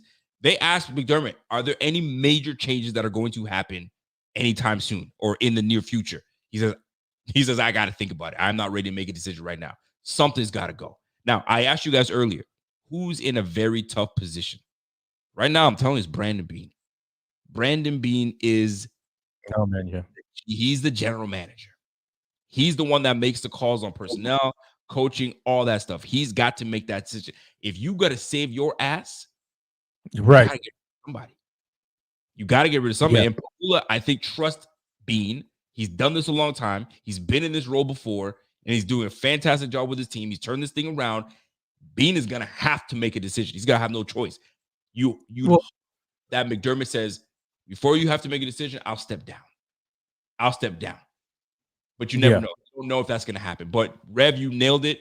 In order for an offense to strive, you can't bring in a top flight offensive coordinator if you got a head coach that's, you know what I'm saying, putting his nose in everything's business. You can't. Nobody's going to come for that. Yeah. No. And your prize entity is Josh Allen. You don't want to waste Josh Allen and the skill set around him. You still have a good squad. You still have a young squad. Don't fuck it up. So, and it pains me because I like McDermott, but And I'm sure the Eagles loved Andy Reid, but they said, dude, it's just working out. You got to go. It's not working out. Yeah. Got to go. Yeah. And it's okay. It's okay. You know, and I wonder though, I wonder like what the power struggle is like what the power structure is, you know, I mean, because, you know, we know that McDermott was here first and he's kind of responsible for Bean, you know, so are they tied to the hip? I mean, does Bean have that kind of authority to actually fire the head coach, or does he have to go through Pagula's first? I mean, is Pagula like siding with McDermott? Like, what does that dynamic look like? Because I mean, if we have, I mean, you would like to think that if Brandon Bean can't have the power to you know, to over the coaching to fire or hire who he wants to, then maybe he's in the wrong place in the first place. You know what I'm saying? So it's going to come, if it comes down to it, and if Brandon Bean has a free will to do that, then I think he almost has to do it in order to save himself and his franchise, because they have done a lot of work to get this team in this franchise to where they are right now. And then think about the Bagulas and what they've invested in as far as the new stadium and all that kind of stuff. I mean, would we even be having this conversation with that? I mean, would that stadium even be here if it were not for, you know, the success that Josh Allen and his Bills have had of late, even though it's kind of minimal, but still, I mean, like, you know what I'm saying? So they have to kind of protect that as well. And if a coaching staff is getting in the way of that, you got to go, man. You just have to go.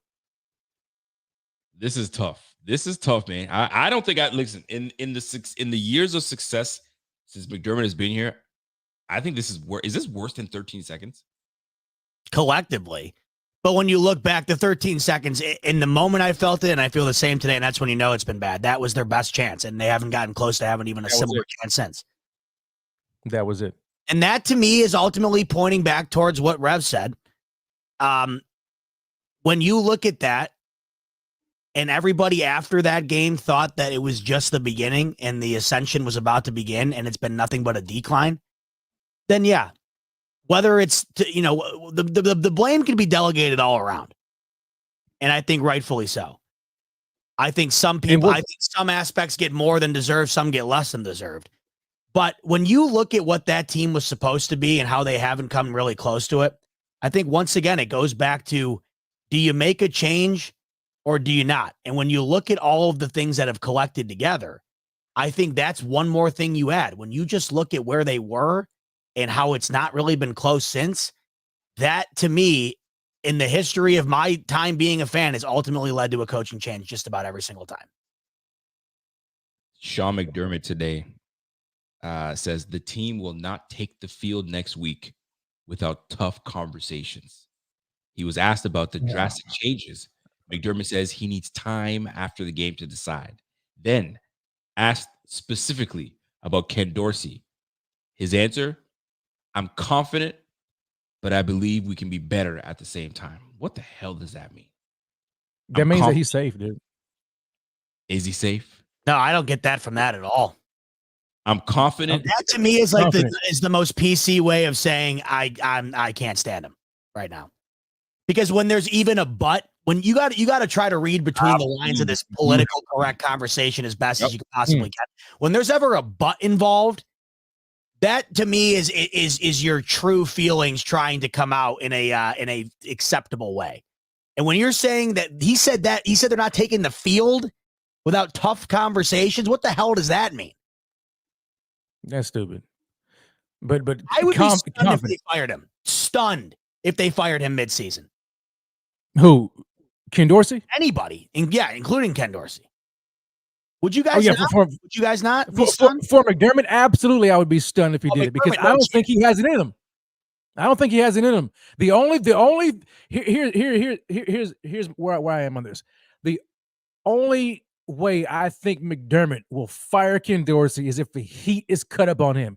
If Brandon Bean or somebody is like, you better fix this mess or you're out. You know what I'm saying? If something like that happens and he feels that heat cut up on himself, then he's going to look to Ken Dorsey. I mean, how long did it take him to make a decision to get rid of Leslie Frazier? It took years. And so Ken Dorsey, I mean, it may be an easier thing for him to do, but I would be shocked just because I don't think McDermott has it in him to make those kind of decisions, especially in season. Now, it would be the right one, in my opinion. I mean, you know what I'm saying? But I don't think he will do it. So can we pose this question? Let's go to a hypothetical world. Go ahead. Where tomorrow morning you wake up and Ken Dorsey is he's looking for a new job, and they go into one Bills drive next week against the Jets, and they do the exact same thing they did today. Let's just go to a hypothetical world, because everybody in their hypothetical world currently thinks that when Dorsey's gone, this thing completely does a 180. So what happens when it doesn't? Here's the problem. And listen, what happened was that when it doesn't, then he's got to go. McDermott, He's gotta go. you're saying there's stepping stones to this, and that might make sense. Yeah. It's like process of elimination. Like you're looking at it. Okay, well, what's the worst? I mean, you look at it from size of the field, the size of the ball. Okay, well, offense has been the worst. All right, so I'm gonna target the offense because this is not getting any better. All right, so let me chop off the head of Ken Dorsey, and let's just kind of patchwork some guys who's already in the building right now. See if that creates a spark or something like that. If it doesn't, now all right, well, this is a coaching issue, and there is no solution to offensive coordinator. But who's McDermott he can't find nobody else. You know what I'm saying? So now Bean's gonna step in and be like, all right, you've had your shot. now you have to go. Trial run. You're thinking a Dorsey goes trial run, and then that determines the fate of McDermott at the end of the year. Here's the deal. I think things don't drastically take place until we are completely eliminated. Mathematically eliminated. We're done. And at which point I think it's too late. As of right now, we're not eliminated. So they've got to try something. So what will the percentage be when they lose to Philly in 2 weeks? What will that percentage be? What, it'll be down to like 10%? Listen, at this point, listen, man, it's slim. They're losing to Philly. We already know that. I mean, why are they going to try the AFC? Out, you know what I mean? Back to those glory days. Get the calculator out. Go to the playoff machine. And so now look. Now we asked the question about okay, well, are we going to wait until they're mathematically eliminated before they do anything? I mean, or they're trying to figure something out, but evidently it's not working with what they have right now. So they have to do something. Okay, so if something can't be keep Ken Dorsey and keep doing the same thing, that's not working. So maybe hey, you can them, and then you try to work something out. We don't know what's in that room right now. I mean, we look at Joe Brady, we look at Aaron Cromer, we look at Mike Shula. Between the three of those guys, there has to be one competent individual on that team. I mean, in that offensive room who can do no worse than Ken Dorsey right now. Hold on. You know what? I feel like, and I don't want to take away from this. I feel like we are headed in this direction when I think the eyes, rightfully so, should be on the coaching staff. I get it with the way we lost today. But the eyes, listen, we're not here if Josh Allen doesn't get his shit together. I'm sorry, man. I can't let it go. I agree completely. Well, I agree, but what are you gonna do? Are you gonna bench Josh? It's not about benching Josh, man, but I can't let it go. Josh, you're about to get all these cats fired and unemployed because they keep beating your ass and they keep freaking letting you do what you want to do, and you're out here doing your business. I get it. That's fine. You're grown ass. But when it comes time to freaking being accountable for your squad, you're not doing it. And now you're about to get your OC fired. You probably get your head coach fired right now. You're about to turn the whole locker room is turned upside down right now. I get that. Talk about it, but the locker room is pissed right now. As a defender, heated. Player. I'm a defensive player. You mean to tell me I'm happy? I'm Russell Douglas. I was content on a 2-5 Packers team. What did y'all bring me to? What did you guys bring me to lose the playoffs over here too? Fam, I'd be pissed. Look, I get it, bro. Pissed if I'm Russell Douglas. I'd be pissed if I'm Jordan Poyer. I'd be pissed if I'm the defensive front. Yo, we played our asses off today just for us to freaking fall into this dumb mess of flipping around and doing some bullshit and losing on 12 men. If y'all just did your damn job after we gave you the football back, making Cortland's son fumble, giving you the football back, fam, I'm pissed. So no, I don't want no damn camera in my face. As an offensive player, Gabe Davis went 0 receptions last week. Don't forget, I understand him. I went for 0 receptions last week. And now we lose this game. I drop a football that ends up in an interception. If we score on that drive, maybe this whole thing changes.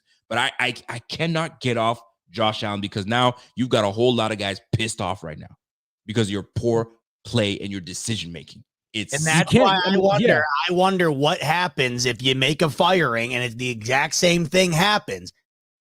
Then the buck just gets passed to the next guy, I feel like, in my opinion. When are we going to step back? And here's where I sit.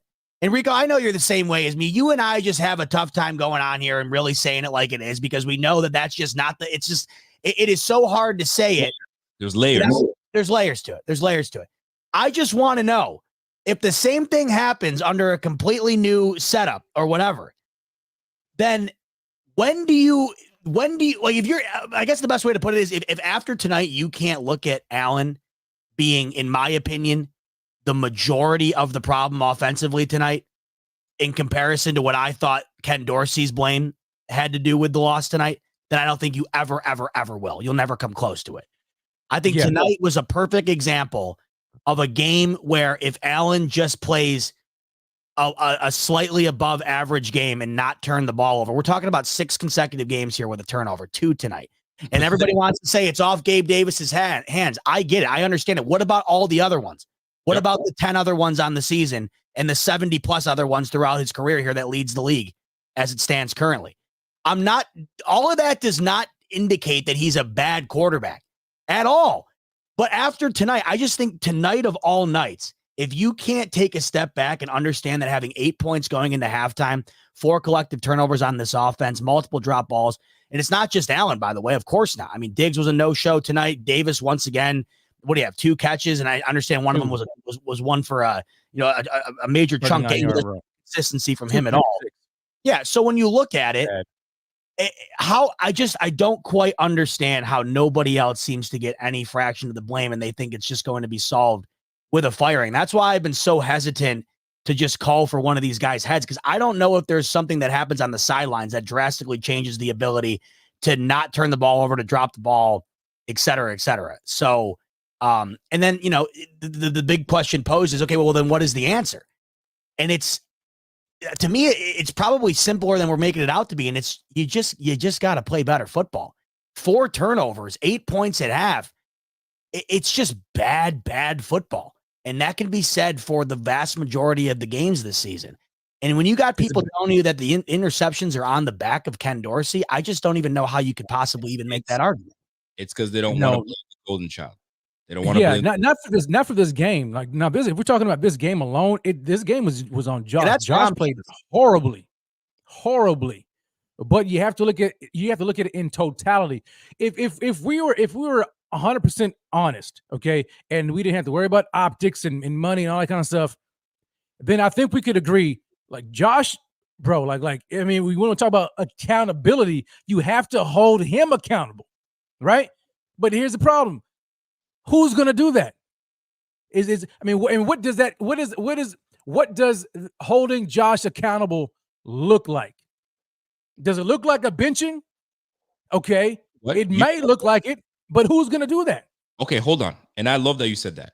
Sometimes, and you know me, I'm an analogy guy, right? Sometimes you just need to make things make sense. And sometimes you have to time out. There's timeouts where your kid is just fucking up and just doing some dumb shit and they don't act like they got some sense. You know what? You're grounded for a minute. You know what I'm saying? I'm going to talk to some folks that have some parents that ground them. I didn't deal with grounding. You got your ass whooped and sit your ass down for a quick second, right? Yeah. Josh hasn't been grounded. Josh hasn't been sent to his room. Right. He hasn't been put on timeout, right? He's got a stern talking to, but he hasn't been really put on display, because when you're grounded, people know you're grounded. Why? Because, hey, can Jimmy come out and play today? No, he's grounded. What did he do? Don't worry about it. He'll tell you tomorrow, right? Yeah. Let this dude just turn the ball over constantly. Look at James Cook today. James Cook fumbles on the first run. Sit your ass down. You're not supposed to put the ball on the turf. And rightfully so, that's true. But when you keep turning the ball over and it becomes a norm that you keep giving the ball away to the deep, it comes a time where you're like, fam, you have to knock it off. But ain't nobody ready to have that conversation with him. Not once to get out today. Not once. What has to happen? Like the benching won't happen. It just no way in hell. And why can't it? Why can't it happen for a series? Because if you think that the entirety of this fan base is lit on fire right now, if that I can't even I just know the optics of it. Like, this league, it's not. I mean, I guess there's a chance it would be the most stunning thing we've ever seen. But I want to know. I just want to know what has to happen. Like, what would genuinely have to happen for everybody to take a step back and collectively understand that there needs to be some sort of reworking within his style of play in order to be able to be as successful as this team can be. Because I'm watching, like, even tonight, you know, Russell Wilson didn't turn the ball over. Russell Wilson took the short intermediate throws that were there. I mean, I got to tell you, Russell Wilson, under the pressure he was on tonight, slippery as hell, ran the ball extremely well, got rid of the ball. I mean, it was not a good offensive performance at all. But when you're looking at the other side of it, it looks like it's not like Josh Allen's leaps and bounds better than that. And this season, right? Allen wasn't leaps and bounds better than that tonight.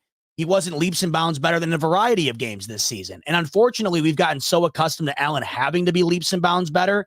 And that comes down to the fact that this team does not have really an ability to win games outside of him just being lights out on fire. But frankly, as of late, we've just needed Allen to play pretty much average football. And there have been times where he is playing below average on certain series that have just hindered the team back to the point where they can't get over it at the end of the game. Mm-hmm. So I wonder what it has to take. And frankly, I'd be happy with if we take the highest of highs and the lowest of lows. I think if we were able to just somehow find an intermediate with Allen, I think we'd have at least 2 more wins on this season. I think the Jets would have been a win, and I think probably tonight would have been a win as well. You know what? But here's my problem though, because if we're talking about it, we know, and you said optics, but forget the optics. I mean, if your quarterback is the one who's supposed to be the leader, and he's the one who's supposed to be leading the franchise, and he's the one screwing up, you have to be able to sit him down. You have to be able to do it. Forget the optics and forget what the fans are going to say. You have to be willing to do that if that's what it takes. But I think that I think what will ultimately, maybe I'll say ultimately, what might change the whole situation is if they sit their behinds down in January, find themselves watching everybody else in the postseason when they were expected to be this team, expected to be that, and they're sitting at home because Josh Allen screwed up. The offense couldn't get their heads out of their behind, and the defense, as decimated as it were, carried this team. And now we're sitting here at home looking at you. That might be the thing that starts the conversation. Philly, this is big to me. I see this and I'm like, it kind of like more holds me a little bit tighter to this whole McDermott situation. Philly fired Peterson 2 years after winning a freaking Super Bowl, but we can't fire McDermott. And you know what's even more terrifying than that? You know what's even more terrifying than that? They cut Carson Wentz 2 years after a MVP. He would have won the MVP if he didn't get hurt. Listen, that is just sickening. I didn't even think about that. And I didn't. And look where that franchise is right now. Listen, sometimes tough decisions have to be made. And right now, McDermott is sitting there. They're asking McDermott about what changes are you going to make, brother. You better hold on just a quick second before Bean has to put some, drop his nuts a little bit and have to make a damn tough decision. Now, what do you do? Because you can't panic either. Right. And right now you're in panic mode. This is panic mode. I know that Von Miller was like, yo, we ain't ready to sound the alarm, man. Sound that bitch up and crank that thing. Sound the alarm right now. You feel me? It's time. So this one right now, this right now is gut check time. Decisions got to be made. It's plain and simple. Question is, when are they going to be made? Tomorrow? Black Monday? Actually, today is Black Monday. You know what I'm saying? So is it this morning, Tuesday? Afternoon, something's got to give. Something's got to go. And if it's not tomorrow, what happens that week from today if they lose to the Jets? Then you have to get them. How do you not do something? How do you not? This is what Zeba's saying. Zeba's saying do it now. What difference is going to be doing it later? Now is do it now. I don't even know what I'm saying. All I know is I'm just trying to think of these hypotheticals anymore. I don't know what the fuck's going to happen other than just complete heartbreak. And I'm wondering, a week from today, if the Bills slip underneath 500 going into December with that gauntlet left, I don't understand how you can't do anything. Truly, then it gets to the point where I think you have to. I had optimism thinking that, you know what, it always talks about the Bills play down to their terrible, terrible opponents like today. They play down and that's what they do. Well, time to play up. And that was what I was hanging on. They're going to play the Jets. They're going to play the Eagles. They're going to play all these good teams going forward. And the Jets, I say that because they play as tough. But like, if we can't even take care of these guys, what makes you think that you can sit and go head to head, toe to toe with Devontae Smith, Jalen Hurts, Swift, DeAndre Swift, that AJ Jalen Brown is Carter. gonna eat him Fam, up. you're not good enough to do all that stuff. We are, like you said, we use the flex seal. We got flex seal all over these damn Bills. Offense, defense, coaching, special teams, you name it. I mean, we got flex seal over this damn whole stadium because we're building another one. And Lord knows we can't even build a right one because we look at the Germany stadium that's got the retracted roof that comes in and comes out and all that good stuff. We sit here now, we're gonna let you hit with the elements. Fair. We're going to learn a lot about this team over the next couple of months, and I'm not talking about their ability to get to the playoffs or not. I'm talking about their ability. You watch. If this continues to happen, the unraveling could be all time. We're already watching, and we're already watching just an implosion right now amongst the fan base, the coaching staff. It seems where they just seem defeated. Allen seems defeated. The team is denying interviews in the locker room, right? And that's right now at 500. We're going to learn a lot about this team and the direction that we can think that they can go in. And I'm not talking about making the playoffs. Yep. I'm talking about moving forward organizationally.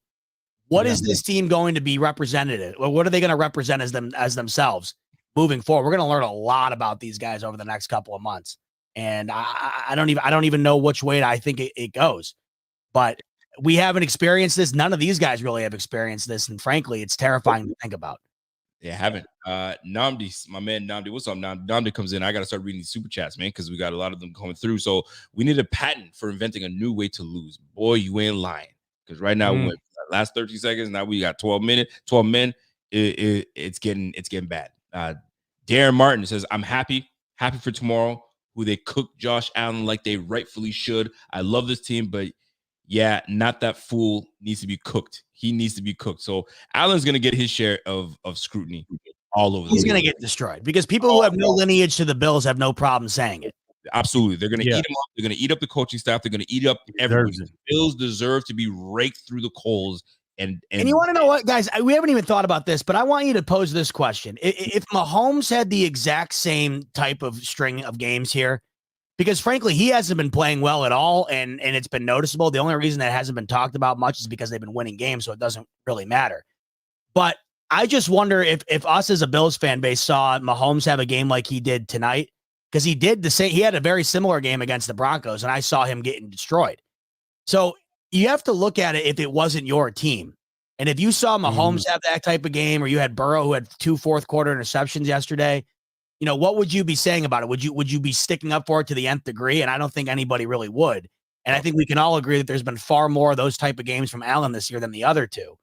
And that's the way you got to look at it. You kind of got to put the blinders aside and, you know, go to the playoffs or not. All I want to see coming forward at this point now is just Allen trying to find a way to make a semblance of the rest of the season here and put together a good outing. And I was thinking of this earlier, Z-Bot. Sometimes, like, I swear, you say some shit that I said, like, beforehand, but you bring it back and make me remember that. That's only going to piss us off even more, is it not? We're going to be sitting here saying, oh, yeah, I hear you. Yeah. Where has it been? Where's this been? Who's that guy? Now that there's no pressure on you, this is when you want to come out and play? Now you want to light up.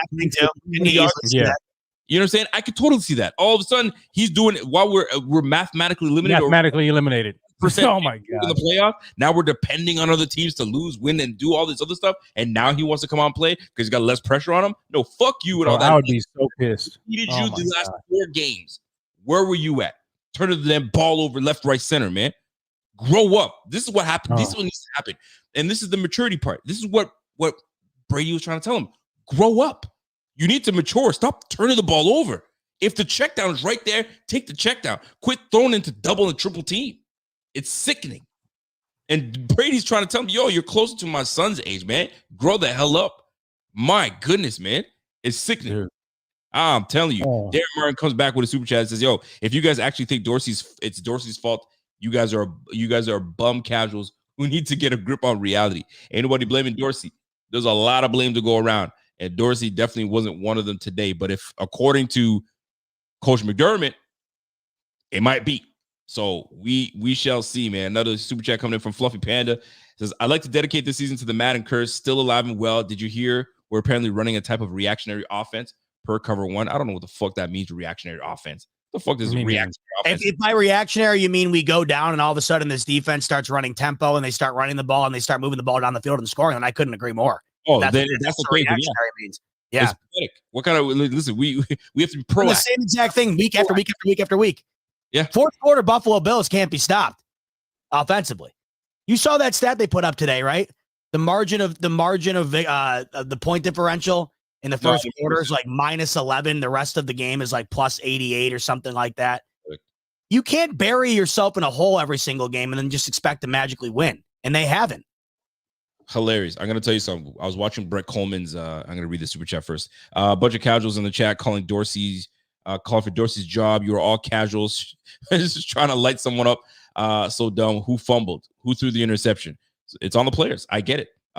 Brett Coleman had a video he did, like a 20-minute video. Man, I love that video. And it was great. And he mentioned something about the EPA and the DVOA, but he says EPA is based pretty much long and short of it is based on how long you have and how many positive plays you have that gets you your points. So a grand example, we started the ball on the 15 or something of that nature, and it was a deep route to Gabe Davis, got us to midfield.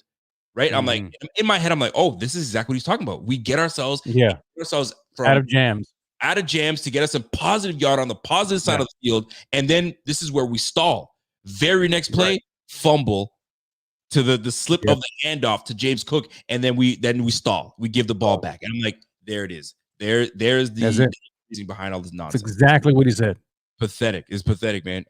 Richard Pierce says saying 2 interceptions when one was definitely 13's fault. Listen, it's a turnover, man. The turnovers are turnover at the end of the day. That's on Gabe. Gabe's got to catch that. It hit him right in the hands. But what are you going to do about it? That's just what it is. All right. Andy Johnson says, coaching staff has to go. It's time to clean house. Well, your wish may come true. Eric Peak, recognizing everything, we are seeing a total implosion of this team at every level except for the Douglas trade. In this situation, you have to burn it all. It's not any one thing, but everything. I mean, there's a whole lot of things popping right now. So I'm with you, Eric. I'm with you, Schmitty. Raymond Ramirez, what's up, Ray? Says Madden curse in effect. It's dark. It's not. Its season's not over. I don't know, man. I was optimistic. Listen, I would just do anything to be able to have that mindset. Anything. It must be so nice. It must be so nice. I'm not even remotely kidding. Man, I really wish because this team makes me physically ill. If I could step back from that game and be optimistic, I don't know what I wouldn't give to be able to be like that. I'm so jealous. So jealous. I'm with you, man. Duncan says, yo, I don't think I could want to be in this emotionally abusive relationship anymore, man. It's generally disheartening watching garbage football week after week. Listen, I ain't lying, man. That's not true. It's not false, excuse me. Deku says, yo, just as much blame can go to Dorsey and Allen as coach can take the ball out of his damn hand and run the ball. Listen, at the end of the day, and this is probably what Dorsey's talking about. Listen, we run the ball very well, but yet you don't have it. And you know what? Maybe McDermott wasn't the one that took James Cook out. Maybe it was somebody else.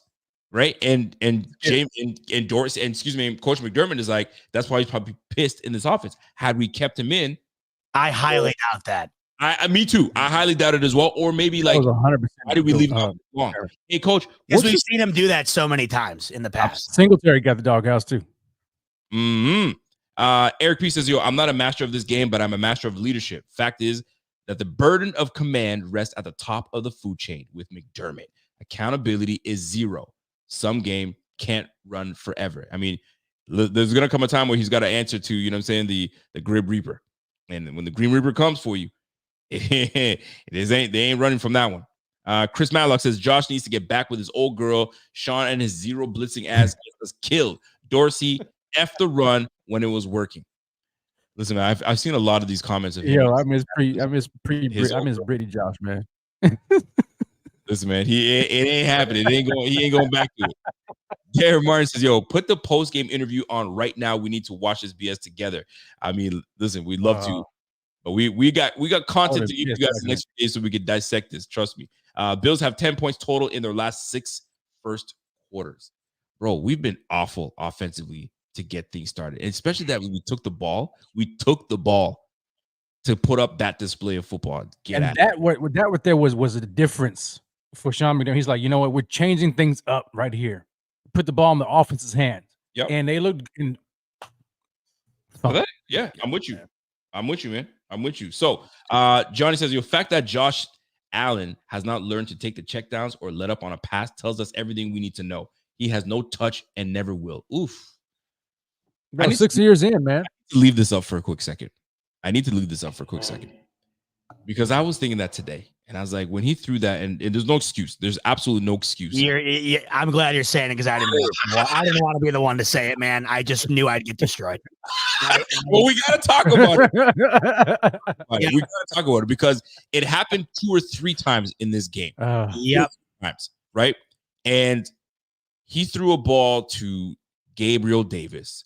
And I was like, whoo, that came, even me for watching from the TV, I was like, damn, that came in hot. No. Did it have to come in hot? Same thing to Kincaid over the middle of the field on 3rd down. He whipped it at him. It's going 150 miles an hour. Fam, there comes a time where you can just throw an easy ball. Yep. You don't have to have the Magnum 57 every time, man. You don't have to have that pulled out, or you don't got to pull the shotgun out every time. And it goes to say the same thing. You had Stephon Diggs against the Patriots. He split the safety and corner. You had Diggs open by 5 yards. You whiffed because you don't have touch. These are the things that this brother has just got to work on. And I cannot get off Josh Allen. He pissed me off today. He really pissed me off today. Coaching staff is a whole other ballgame, but when it comes to the players and the play on the field, fam, you let your team down with your play. And you know what? When he scored that touchdown, I knew he was going to take it. He wanted to be the hero. Me too.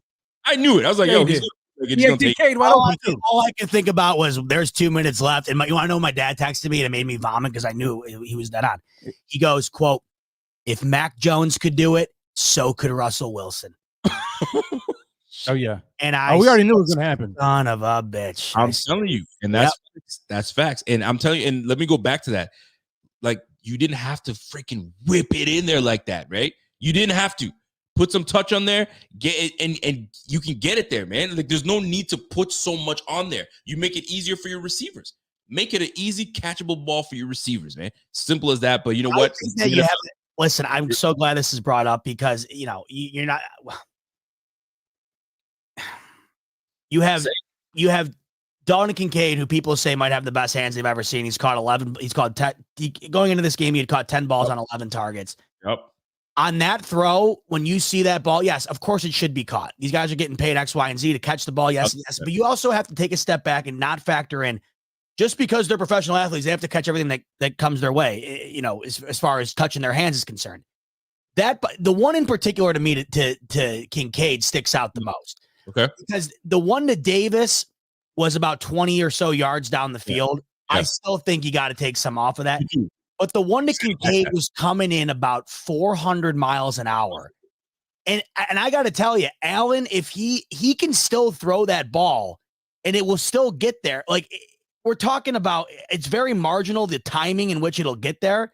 I just think that there's absolutely something to be said about that. We have heard that people have had some of these receivers come away with black and blue marks on their hands. And look, that's the nature of the beast. Sometimes these throws have to be thrown like that. I think we're talking about the throws that don't. Yes. That's what we're getting at. I don't want, in Z-Bot, I want to piggyback. Don't think that Z-Bot and I are talking, and Rev are talking about like, he's throwing the ball too hard. No, hell no. I'm talking about when you got a wide open guy and you're corking it back like you're trying to hit the opposing scoreboard.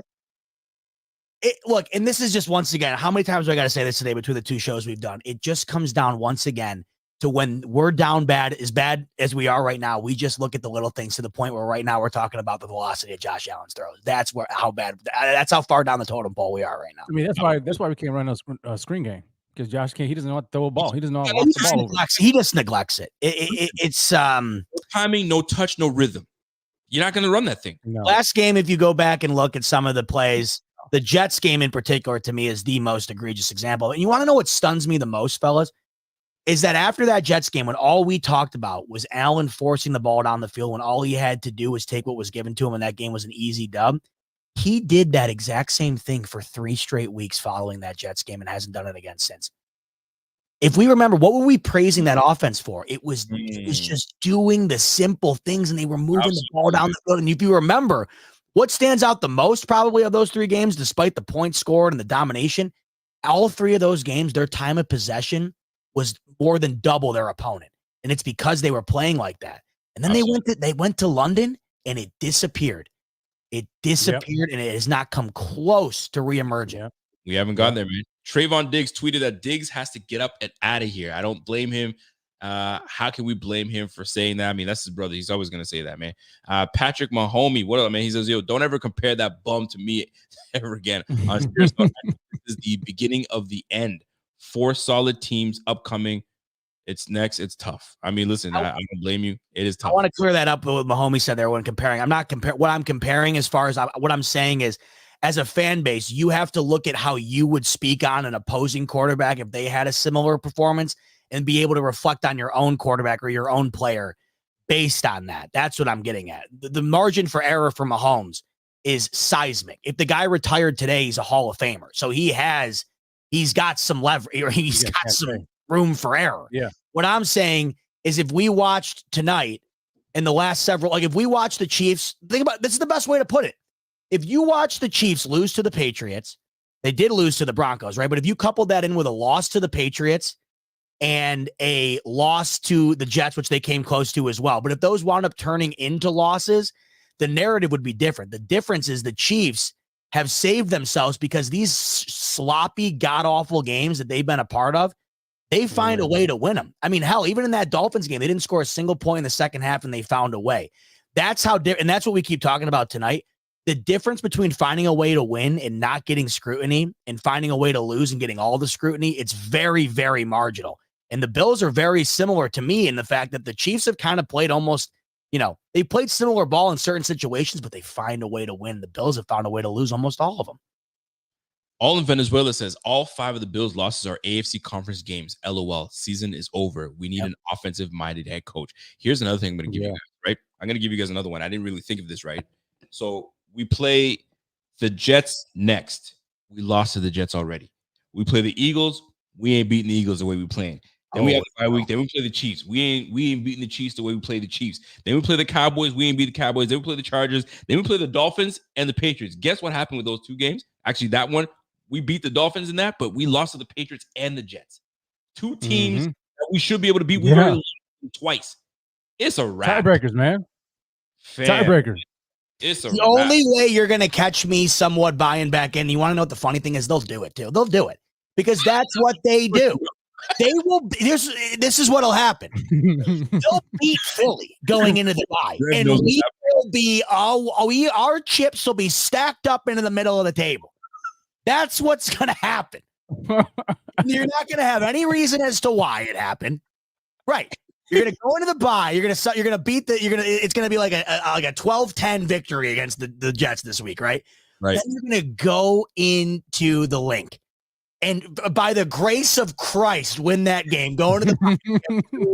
We have 2 weeks to buy back in. You know for a fact they're not just going to disappear. They never did, and they never will. And it's not in the Bills' nature. No. Then there's going to be some crucial losses to teams that need to lose, like the Jags and the Ravens start to plummet. And they'll get all the way to week 18, must win to get in the playoffs against the Dolphins, and they lose on a field goal last second like they did tonight. That's probably the absolute textbook way that this all happens. That's a script. That's a script. You're saying that we have the bye week to buy back in. We got 2 weeks. We don't go to bye week for no reason. We're going to be buying stock, and we're going to get freaking it's going to be the real estate crisis all over again. Oh, gosh. I can't. Ray comes in and says, Bills made playoffs tonight. Bills made playoffs tonight. All playoff games now. I mean, listen. We lost a playoff game. Today was a playoff game. We lost that one. That was a wild card. We lost that one. Jason Pate says, your Allen plus McDermott extreme choking hazard. Bro, today was not good. It really wasn't. Rep's like, yo, come on now. Al Bristol says he'll trade Josh Allen for 2 firsts and a second, and I'm done. You know what I saw today? I saw somebody here Deshaun Watson on the trade block, Rico. No. You know what I did? You almost got me there. I saw somebody type in, Brian Dable and Joe Schoen need to go to the Bills and say, what is it going to take for us to get Josh Allen? Give me Josh Allen. We'll give you. We're having a shitty ass season. You want give me the whole draft. You can start over and take our picks. Give us Josh Allen. My goodness, would Bills ever lose their? Do you think Allen's struggling in Buffalo? Okay. I mean, I've heard the opposite. I've heard give a whatever to the Giants for Dable and take his contract for the head coach. That's what I've seen. And bring him back to head coach the team. Wouldn't that be something? That might work. Wouldn't that be something? Move on from what's his face. But they ain't give Joe Schoen ain't giving him up, or Joe Schoen will fleece Dable. He'll fleece my man Bean. I can't see that happening, man. But that would be something. Andy comes and says, if we were in agreement, the season is over. Fire Sean, end of the year, get an offensive guy as head coach. And I think that's what seems to be the route that people are going to try to take here. 2020 Josh Allen was peak Josh Allen. And has he reached his peak, and does he get better? That's the main question. I have the poll right now on my Twitter. Has Allen peaked in this regime? You know what I'm saying? Because sometimes it takes somebody else to come in and pull more out of you. You know what I'm saying? I don't know if you've ever had this exercise done where somebody says, hey, go and stretch your arm, close your eyes and stretch your arm as far back as you can, right? And they tell you to do it. And then you're like, can you go any further? I don't know if you guys have ever done this before. Can you go any further? You're like, no, I can't. Are you sure? No. Close your eyes and visualize that you can go further. All of a sudden you visualize it, and then you're like, holy crap, I just did it. So right now, Allen's stretched all the way he can't until another regime comes in potentially and says, wait a minute, close your eyes. Let me show you something. All of a sudden, Allen becomes this new type of quarterback. You just never know these days. Something's got to give. And right now, McDermott is reeling right now. He's going to bed, and I don't even think he's going to be able to sleep. He's sleeping in the office today, in the stadium, and he ain't leaving because he's got to figure something out. Chris Farley, like someone said in the chat, give Josh Allen his physical gifts, but Brock Purdy's brain. My cousin tried to tell me, he said, Brock Purdy's better than Josh Allen. I just hate to honest to God, outside of the last 3 games, Brock Purdy, to me, he isn't a horrendous decision maker. My cousin told me Samuel he is, but CJ Stroud is better than Josh Allen. He is better than your quarterback. I'm telling you right now, Brock Purdy is that dude. He's better than Josh Allen. I was like, damn. Okay. Well, this is what people lose track of. This is what people lose track of. This is why people love the allure of Josh Allen over a guy like Joe Burrow, right? It's because it looks better, right? Of course. When you get down to it, though, when you're talking about like the little things, I think that's why a guy like your cousin says Purdy. He knows it's not true, but what he's saying is, when it comes down to like moving the sticks and stuff, and I think that's probably where he's going, because that's the crazy thing with Allen. He has all the attributes like in a Madden created character that you'd love to add, but what's lacking at times is just the things that come with the base stock model. And that at times is what I think really gets frustrating, Well played. 1,000%. Anthony English says Josh isn't the problem. We need a head coach who knows. I think he's showing how to think about the offense and build around the offense like the defense and give everything to Josh. Look at KC. They've given Mahomes everything. They did. Right now, he's starting to learn how to, play without, JJ Schuster. He's trying to learn how to play without Tyreek Hill. So he's got new weapons. But Mahomes is Mahomes. Mahomes will not have games often like this. He'll have one. You want to know what, fellas? Even if he did, like I said earlier, like he could have 100 of those in a row. And what does it matter? He did exactly what all of us have wanted forever. That to me is where it's like it doesn't even matter. Yeah. McDermott is safe until the new stadium's built. I don't even think. Listen. Oh my God! He might not even make it to the new stadium. I'm telling you right now, may not even make it. Get a new OC, new receivers. Maybe McDork needs to go. Alexander comes in and says the team is constantly behind schedule on in-game adjustments. They're overthinking. The one thing is not working. Just do the other thing, i.e., run game versus passing game. That is a frustrating part. Because you know you can run against this team, but you choose not to. It's a choice at this point. Tough game, boys, but I feel for you. Kevin Gerard, what up, Kev? Kev is smiling on the inside, but he is. He knows how we feel. He knows how we feel. We're going through it tonight. We are going through it tonight. Matt Perino, Cook and Davis declined interview. Yeah, that's a tough one. And when Mhm. you don't want to speak, that means you pissed. You ain't trying to talk to anybody right now. I'll say it again this week, fellas. Ben Johnson is the savior. Well, I tell you right now, Ben Johnson, I mean, he'd be a fool if he didn't jump on an opportunity to play with Josh Allen and Stephon Diggs, right? So if that Yeah. opportunity becomes open, I would assume he'd become the front runner to take that spot. But you just Oh, never I got it. Oh, I got something to say about that here in shortly. are jumping now. About that. Yeah, all right, about this because I think this is what it's going to take. See, if you get a guy like Ben Johnson in here, I think the way you fix Josh in this offense, people are not going to want to hear it, but it's a run game. You get an offensive coordinator in here with the mindset who knows football and has a creative run game scheme and says, "Hey, this is what we're going to do. We're going to bring in we're going to get a dynamic running back. We're going to this." You look at the scheme because even you had brought up that Brett Coleman thing. He even talked about it. He said, "Now when they get in the red zone and when they get in that area where they're in scoring position, they have one of the worst run schemes in the NFL. Their Terrible. run scheme is awful. The Bills' run scheme. That's on coaching." But you know what the rebuttal is going to be? But you don't take the ball out of Josh Allen's hands. He's No, bump elite. that. You can't take the ball out of his hands. You need to keep the ball in Josh Allen's hands. And maybe how you save his ass is by taking the ball out of his hands and giving it to a The credible running back. complaint is always the opposite of what occurred. That's Absolutely. always the complaint. Yep. Yeah. You can't take the ball out of his hands. He's Josh Man, Allen. Brady handed the ball off Multiple times. You're bringing Dable as head coach. If he gets fired, Dable didn't get fired. He got coach of the year last year. His team is absolutely atrocious. They're gonna get their draft picks. They're gonna fix that team. They will fix that team, but it starts with a quarterback, and they signed that poor idiot. Oh my God, the worst contract. And Daniel, it's not Daniel Jones's fault. It's Joe Schoen and Brian Dable. But you never did. You guys were put in a hard spot. Either extend him or not. You better hope that Joe Schoen created that contract like Brandon Bean would, where you have an out.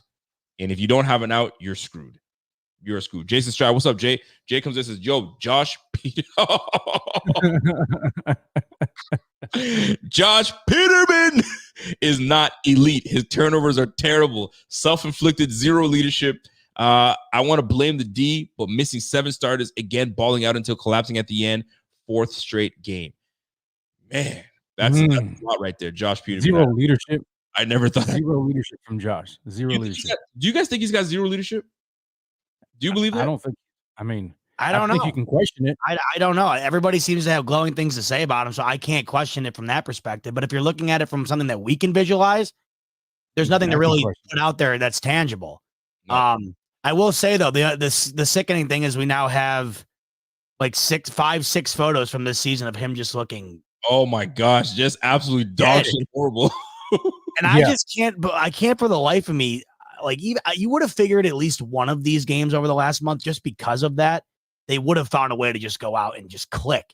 That's the most alarming thing. Even with all the turmoil to the point of having that players meeting and you take the ball, right? Like, they meant business going into the game where they're like, we have got to get this in gear. And they take the ball and they still do that today, man.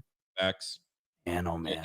It's rough, man. It's a rough one. I got another super chat coming in from Jay Rich as well. Josh JR says, "Great show, fellas. Can we please get a coach that hold their players accountable?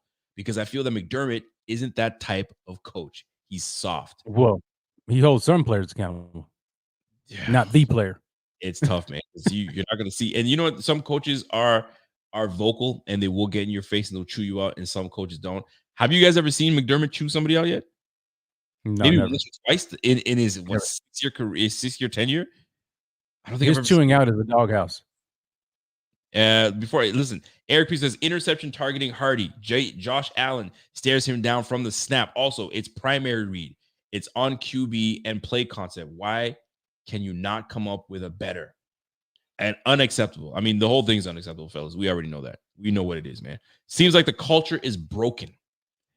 Listen, that's a interesting comment right there. The culture, because a lot of times it was trust the process, playoff caliber, championship caliber, and all those sayings and mantras were, it was being pushed, and for the most part it was working until you start taking these L's in these moments where you're like, okay, I don't know if on the coach. I don't think it is. I don't think because you lose. I don't say you. I'm not saying he lost the locker room. But some things get stale after a while. And you wonder if things are getting stale with McDermott. Is McDermott stale to the locker room and the guys are just not responding the way they need to? And you wonder about that. And defense seems, I mean, it's tough to say that because defense is performing. Even in their depleted state, they're still performing and doing their best that they can.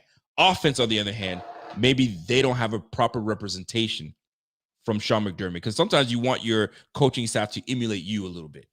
But I don't think any of that is coming off on this offensive side of the ball. And that's what it looks like to me. Chandler, Bing Biggity Bing, what up, Chan? Says, yo, Josh Allen demands top-tier OC, Dable tamed Sugar High Josh. Well, and Sugar High Josh is just out of control right now, I suppose. I guess that's what you're going to tell me right now. Fellas, I walked in like this and walked out like that. I get it. I don't know what that means, but I get it. Fellas, I walked in 100%, walked out dead inside. Ooh, that's Evan Harrington. I feel you, man. I mean, we asked Evan Harrington if it was live that day. He says, yo, it was pretty dead. He got hype, but then he walked out. I bet you in that stadium, because Zebo, you've been there multiple times, unfortunately, in moments where we've lost, you could hear a rat pissing on a mattress on Abbott Street, I'm sure. Yeah, I was the rat taking the piss. No, yeah, I mean, it's I just can't imagine, because I know what I did in my personal home, much less being at the stadium to watch that kick miss in person and then immediately have to. I still can't stop thinking about that. Max Matt says, you'll fire this entire coaching staff. It's got to go. We beat Miami and the Jets to go to the playoffs. Can't wait. Think I just threw up in my mouth a little bit. Love the content, though. I appreciate you, Todd. I don't know, bro. That's a tough one. What happens to our Bills if Diggs leaves? Well, Diggs is under contract, first of all, so he doesn't leave unless we decide to say, hey, you know what? We're going to grant you your trade, or go seek your trade. Go seek wherever you need to go, and then we'll go from there. Could I see something like that happen? Sure. Or he holds out and says, yo, I ain't trying to play with y'all. Just trade me. Yeah. Trade me. Love you, Josh. You're my guy, but you haven't been the same. You have not been the same since I tried to freaking call you out and say, yo, wake the F up against the Bengals. And you were not matching my energy. Bro, I need to go somewhere that's going to appreciate me. And Diggs is in the same position. He's what, 29? He's 30. He just turned 30. I think he just turned 30. Bro, he's trying to do the same thing. I ain't trying to be around a team that is not with it. I love you, Josh, but fam, like, this ain't working. Gabe Davis, I'm sure he's like, I'm out of here.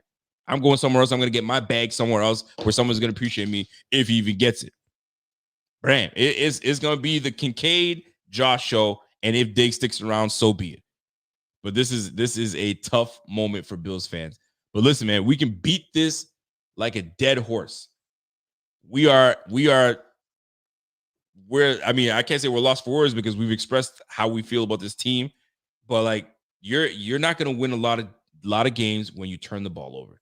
This guy on Twitter, by the way, just called me a pathetic loser. Just to let you know, this guy right there. What's he look like? I want to see what he looks like. Put his face back up. There's him in an invisible. He's taking a selfie. There's nobody there. I can't even see the guy. Who is that? I don't know. You can't see him. He's with an invisible human being. But this guy says, I tweeted, I said, I got nothing. This team's ruining me. And he says I'm a pathetic loser. So that's where we're at tonight. That's where we're at. Listen, folks, it's a tough one to swallow. Honestly, pause.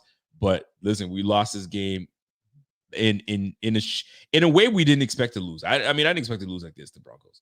If we won, I expected it to be a close win, maybe like a one-score game. What was the spread today? 7. I told my dad, I said we'd be living on a compound if I just went with my gut every week and just took the bet, and that I can't bring myself to ever do. Did you make money today? Oh, hell no. Yeah, I don't think you did. Under INTs. You think I made money? Dude, why'd you take that?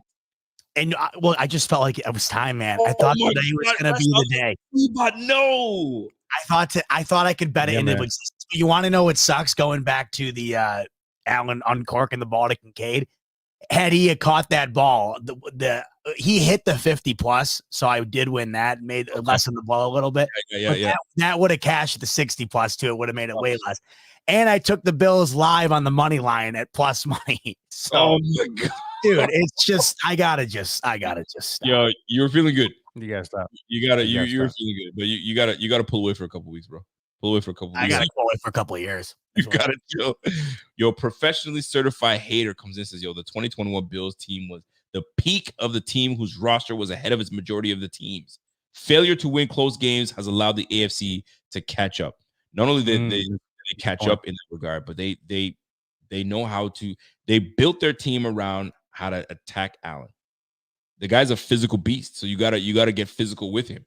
And at this point, we dropped the ball, man. We dropped the ball. I got one more thing to just drop before, because I mean these interceptions, these turnovers really killed us, and very disappointing, honestly. But I was looking at this team stats, and I just got to run by them again. So first downs were pretty much even with the Broncos, even when we gave them the ball that many times. 18 for the Bills, 19 for the Bills. Third down efficiency, the Bills were 3 for 8, while the Broncos went 8 for 19. 3 for 8 on third downs, for crying out loud. And we are number 1 in the league, by the way. We convert on a 50% completion percentage for third down conversions. And we went 0 for 1 on fourth down, which was a pathetic play. 71 total plays for the Broncos. They had 20 more plays than we did. 19, excuse me, to be exact, right? And what stands out, guys, we yards per play, 7.1 for us, 4.2 for them. Like, are you kidding me? This doesn't make it doesn't make any sense to me, right? We got sacked 0 times today. Josh Allen was sacked 0 times today. And he was only sacked once last week. So everybody, that's the other thing people love to say too, the offensive line. The offensive line has not been a problem. No, not at all. That's what makes this all the more curious, all of this. Guys, like the interceptions he's been throwing, especially the first one tonight, and or whatever the one was going to the out route, and then the one last week. Yep. He's just standing in the pocket, staring it down. Stared it down whole time. The more I watch that Davis one on replay, though, the more sickening it gets. I mean, that was just right in his hands. Yeah. But you want to know what? That's the other thing too, fellas, that we're not even talking about too. On top of all the things the Bills are doing wrong, has it not been crazy that they just seem to have had everything go wrong that could flip their way too? Like tonight, Russell Wilson throwing a short yardage Hail Mary, right? Touchdown, the 2 flags. Like it just seems like on top of self-inflicted, like Davis dropping that ball and it just bounces right into the defender's hand. Like it just seems like on top of everything, all the breaks are going the other way too. It's tough, man. It really is tough. And last but not least, man, penalties. The Broncos had 10 penalties for 61 yards. The Bills had 5 penalties for 63, but the 4 turnovers is what ends up burying us. What buried us today, folks, were the 4 turnovers. Dude, I mean, the amount of penalties they had, the 2 missed extra points, the 6 points off of the turnovers. Oh I didn't even think of that. The extra points. 2 of them, bro. Didn't they? 2 of them. Or was it the 1? He hit the upright on 1, and then they fumbled the snap on the other. That's why the Bills took the lead. Missed 2. Yeah. On top of that, and they missed a field goal at the end. My gosh. Listen, they were trying to give us the game. They were doing everything in their power. Giving us the game, and it was an ultimate battle of both of them trying to it was like a hot potato. You take it, you take the game, you take the game. Gosh, man. What a waste. Did y'all see Little Dirty's troll? Oh, he didn't troll. The Broncos was trying to lose and still couldn't lose. What did he say? He said Broncos was trying to lose and still couldn't lose. Oh my god. And we got a little dirty ripping on us now, man. I mean, what in the hell? I mean, just and we're catching it. I mean, and this is the worst too. This is the week now where I can't listen to the radio at all, right? I gotta avoid. I can't do it. Because it's all so deserving too, and it's like I can't sit and listen to it. We're going to get absolutely destroyed on TV. Your boy Colin Cowherd is going to eat us alive. And people rip on him all the time, but he's so dead on. He's just so dead on. Spot on. Whatever he's had to say about the Bills recently, I mean, and it just goes back to once again, it's like there's a reason everybody hates guys like him, and it's like I haven't had any issues. I mean, obviously there's some things with these guys that is simply meant to just be said, but I have no I have no problem in accepting what's going on right now. That to me, I think it would just make it worse for me if I just denied it all. That's the thing. I can't do that. Because if I deny it, then I don't even know. I don't even know how you can continue to go into each week and come out of that with with another excuse for the denial. That's the thing to me. Like, I get it if it was 1 or 2 times, but I can't fathom the blueprint that this team has put out in almost every game. It is uncanny. The non-scoring in the first quarter, the first half, the fourth quarter emergence far too late. I mean, it's been almost every game. We're freaking predictable. We're predictable. That's what it comes down to at the end of the day. We're predictable. Predictable. That's why you gotta earn it, man. We got the ball back, and I'm like, okay, this is a perfect time that James Cook is running angry. He's running with purpose. He's running with motivation. Hand him the ball. You know what we do? We pass on our RPO. The ball gets deflected. Next play, we throw. I hated that. You know what series I'm talking about, right? Deflected ball. Then the next play, we throw incomplete. Then we got no choice but to throw the football. 3 and out. We're done. Like, we're predictable. We've become predictable. Defenses are cluing in on what we do, and that's that. So we can make fun of the Lamar Jacksons all we want. They're 7-2 or 7-3. You know what I'm saying? And the Bills right now are 5-5. When's the last time we lost 5? With a first-year offensive coordinator coming from college. Allen's rookie year was the last time they were 5-5. Didn't we go what? We went 6-10? His rookie year? 6-10. I think so. And we lost the play. We didn't make the playoffs. Golly. And then we made the playoffs every year after that. Yeah, 6-10. Fam, it wouldn't shock me if we went 6-10 again. And I am not ready to talk draft. I'm sorry. I just got out of that shit. I'm not trying to mock drafts. Who the Bills? I was teasing. That's where we've gotten to, man. I won't let down. Who we gonna pick at the 14th pick? Because that's the way we fucking trending right now. We trending with a top 2 pick. Golly. Wide receivers. We're gonna screw that one up too. Oh my gosh. Anyway, if Ken Dorsey's still here, yeah, we will. Listen, man, I gotta ask you guys a question before we get out of here. Your final thoughts on this night and what you predict takes place in the next few days. Zeba, let me start with you, bro. Look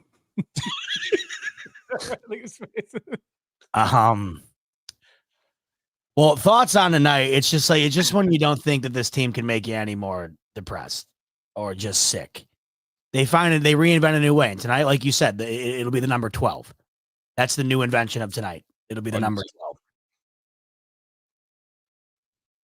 The thing is, I want to say that it's unbelievable, but it's not. As I keep saying, this exact same outcome has happened more than half of their games this year. The exact same from beginning to end type script. It's unbelievable. Even though I just said it's not unbelievable. Like, it's unbelievable that it continues to happen the way it does. But it's not unbelievable that it is occurring because we've seen it time and time again. I'm sick to my stomach, and it's not just because of this single game, but it's because of the road ahead. You're now forced to watch 2 months of football that are essentially meaningless unless this team just decides to go on a run that would be unearthly at this point. What do I think happens? This is what I'm interested in. I think it's precedented on the Jets game. I think that if the Bills lose to the Jets, I don't see how something doesn't happen. I don't think anything happens this week. Really? No, I don't think anybody gets. I just don't. I don't see it. But you got to remember the bye is in a couple weeks, and I just wonder if you lose to the Jets and you lose to the Eagles. I don't know how it's possible to not do something. If you win against the Jets, I guess nothing happens. But then again, you go into the Eagles game, and I guess it depends on how that game goes. Either way, I'll say this. If you talked to me before this game, I would have said there's less than a 50% chance somebody gets fired by the bye or after the bye. I think today, knowing what's ahead, I think I'd say there's greater than a 50% chance that by the bye that there's some sort of significant move. What that is, I would lean towards probably a Ken Dorsey firing because at this point, I just feel like there has to be a sacrificial lamb. And when you go through and look at who the options are, it just seems like Ken Dorsey is the easy pick. That's right. That is actually correct. But ultimately, to me, fellas, I don't know how you can get swept by a Zach Wilson-led Jets in a season where you also lost to Mac Jones and you lost to this Broncos team and whatever else. I don't know how you can just go to bed that night and wake up the next morning and just continue to do what you're doing. I just don't see how it's possible. No. Yeah. Something's got to change. Z-Bot, I appreciate that. My man. I don't. Yo. I'd be interested to hear what your dad has to say too, because I'm sure your dad. Dude, he's had it. I would love to hear it. He texted me and he said, "Why can't I just go to bed?" This was after the fumble. I'm sure. Can't do it. And it's amazing, like the predictability of being like I think I'm good at doing it now, right? Where you see them, like when you saw them score and you just knew that they're gonna go down and it's gonna be close, but he's able to spot it like instantaneously. And it's just because that's why earlier when people were saying like there's no way the Bills can get X, Y, and Z win, I would agree with you, except the Bills just somehow find a way to make it as heart-wrenching as possible. That's why it wouldn't stun me in the slightest if they go into the bye 7-5, somehow beating the Eagles before it. And like we said, we're all just bought back in because it just feels like it always had. Like at this point, fellas, if they like, if it's going to be like this, then just let it be like this. I don't know if I can handle like all of a sudden a resurgence just to completely die back down again before the playoff or something like that. It just always feels like it's got to be the most painful thing imaginable. It does, man. It does. Kevin G says, yo, who are we losing next year? Is this the last year?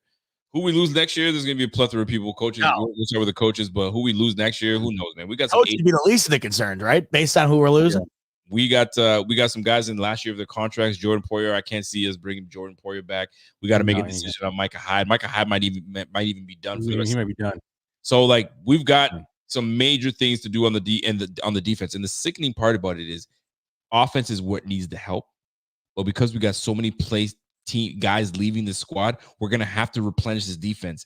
The defense again, which is like we've done that before. And I don't want to say it's a 1-year deal, king. You know. Fam, I just don't get it, but like if you think about it, the majority of like almost like the vast majority of the defense, it like almost has to be revamped. Outside of the front line, you're looking at everywhere else, and there just feels like there's five or six spots that need to be filled, and that's not including probably losing Gabe Davis just because you're not going to pay him, so you're going to need to get another receiver. Yeah. That's not including a million other things.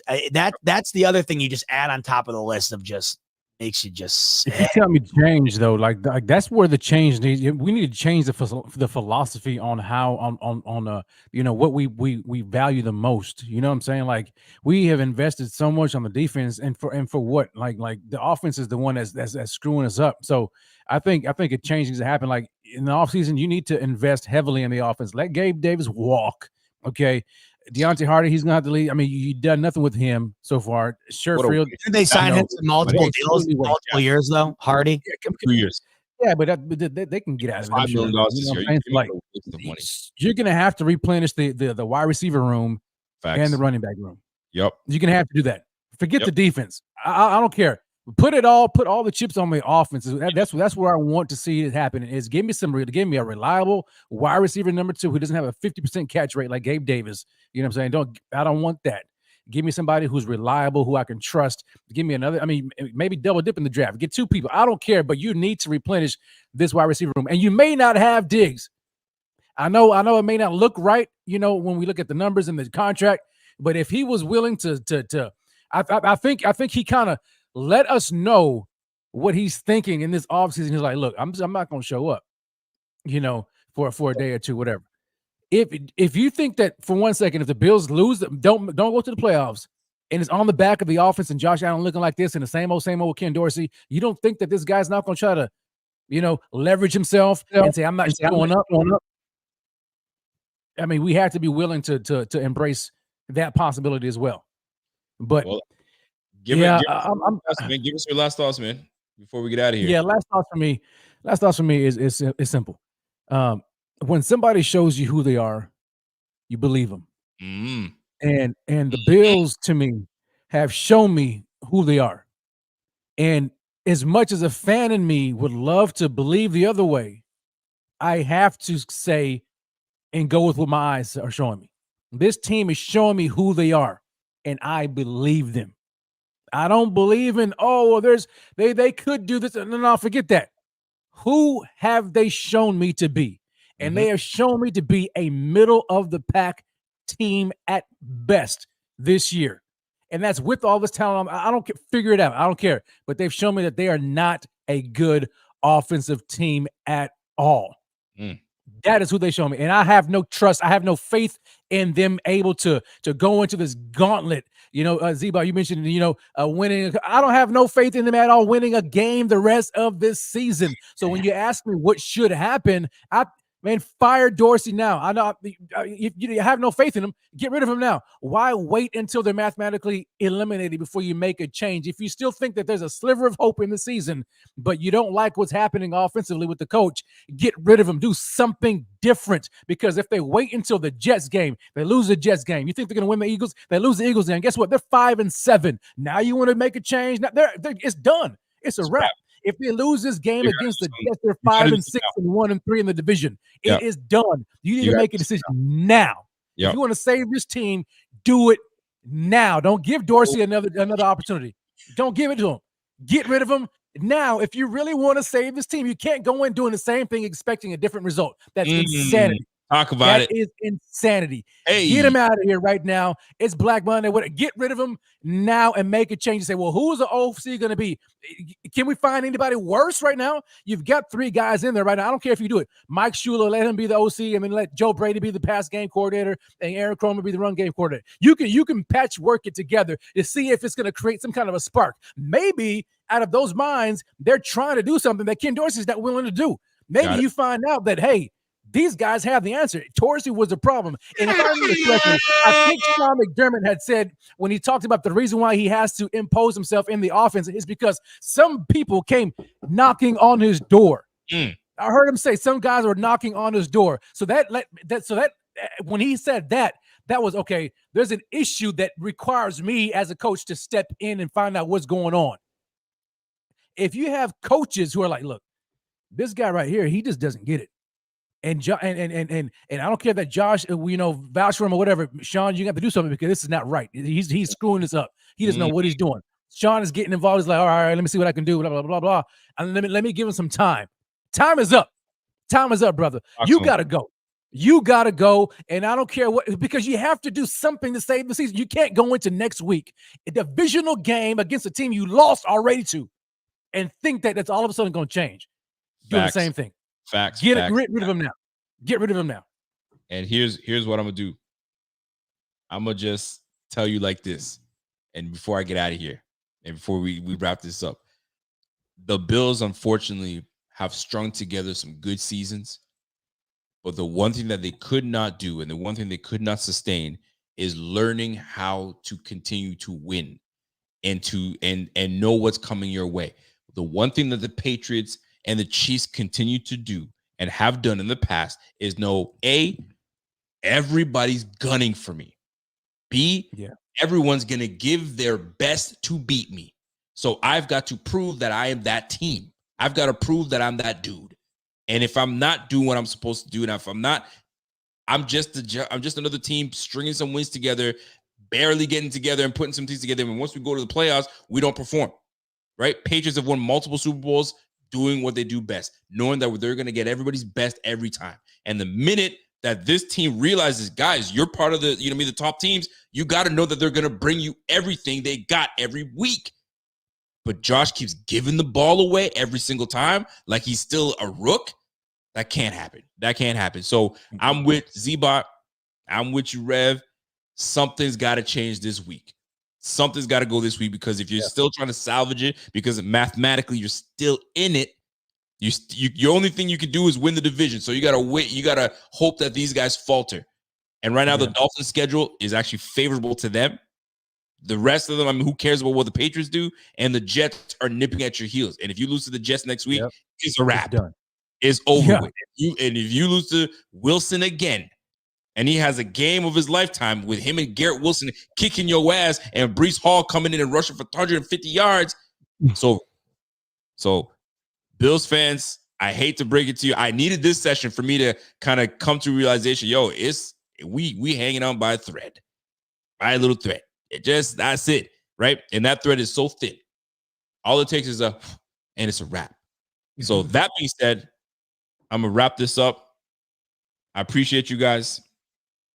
And we gotta do this again. Z-Bot, I don't know if you're going live tomorrow. I'm sure the people are gonna want to hear from you, but you're probably beat. No, I'm gonna go live tomorrow in the morning. So be on the look. It's gonna be a switch in the normal scheduling because I'm going to see a little DMB tomorrow night. Soothe my soul. Take me out of the grave that I've currently put myself into. I like it a lot. Tomorrow morning, be on the lookout. Same place you're at right now. A little smoke break. I'm gonna get a little sleep tonight, and then I'll be, it'll be like what we usually get. After we've had too many of these, Rico. Too many of these post game therapy sessions. But another one in store for you tomorrow. And I got a small announcement I got to make as well. I'm going to be tomorrow on. I'm going to be on the BR app, the Bleacher Report app, and breaking down. You know what I'm saying? If we are panicking, are we in panic mode? I think y'all know the answer. So I'll be talking about it on the Bleacher Report. Right. Download that app. Join your boy. I'll be at 11 a.m. Eastern, 12 p.m. my time, so 11 a.m. your time. Your boy is be on it, and we're gonna talk it out. And I'll have to sleep on it and go from there. So that being said, gentlemen, I appreciate you. I'm glad that you're like, yo, can I come on? Heck yeah, bring it on. Yeah. We need to talk about this because I think the people needed this. I think I needed this. I think you needed this, and we shall see what the powers that be, who's going to drop their nuts and make a decision. Because if nothing's made, then I'll tell you right now, at the end of the season, every one of these guys got to go. Sorry, you got to go. You got to go. McDermott, pack your shit. Take your Ken Dorsey with you. You know what I'm saying? Take Eric Washington with you. Take the whole squad with you. You're out of here. We're cleaning house. Dean, you're going to have to, you know what I mean? Figure things out on your own. Anyway, that being said, folks, I hope you guys enjoyed this show. I hope it gave you guys something. Smash that like before you get out of here. You know what I'm saying? If you have not subscribe to the channel. We've just hit another milestone. We've reached 26,000 subscribers on this page. We're trying to get up to 30,000 subscribers. So let's hit that, man. I know it's a move to talk about it, but because of y'all appreciate the content. Smash that like and hit that subscribe button, and we'll do it up again. Until next time, I'd love to say go Bills, but golly. Cry it out. Cry it out, man. So you guys enjoy the rest of your evening. Go to bed. It's 2:30 in the morning. Enjoy it. It's 3 o'clock in the morning for me. I gotta get out of here, man. So you guys have yourself a great one. And until next time, I'll see y'all tomorrow morning. Z-Bot will see you guys tomorrow morning. And you know what I mean? Knowing Rev, he might just say, let me pop on a Thursday. I don't know. We'll see how that goes. We might see this man Saturday. No more primetime games for the Bills. We're back to the afternoon, and watch this. Now they're going to start winning. Anyways, you know how that goes. So, folks, enjoy the rest of your evening. It's the Buffalo Fanatics. It's your man, Rico. It's the man, Z-Bot. And it's my guy, Rev, Raider Rev. And we'll catch you guys on the flip side. And you guys have yourself a good night.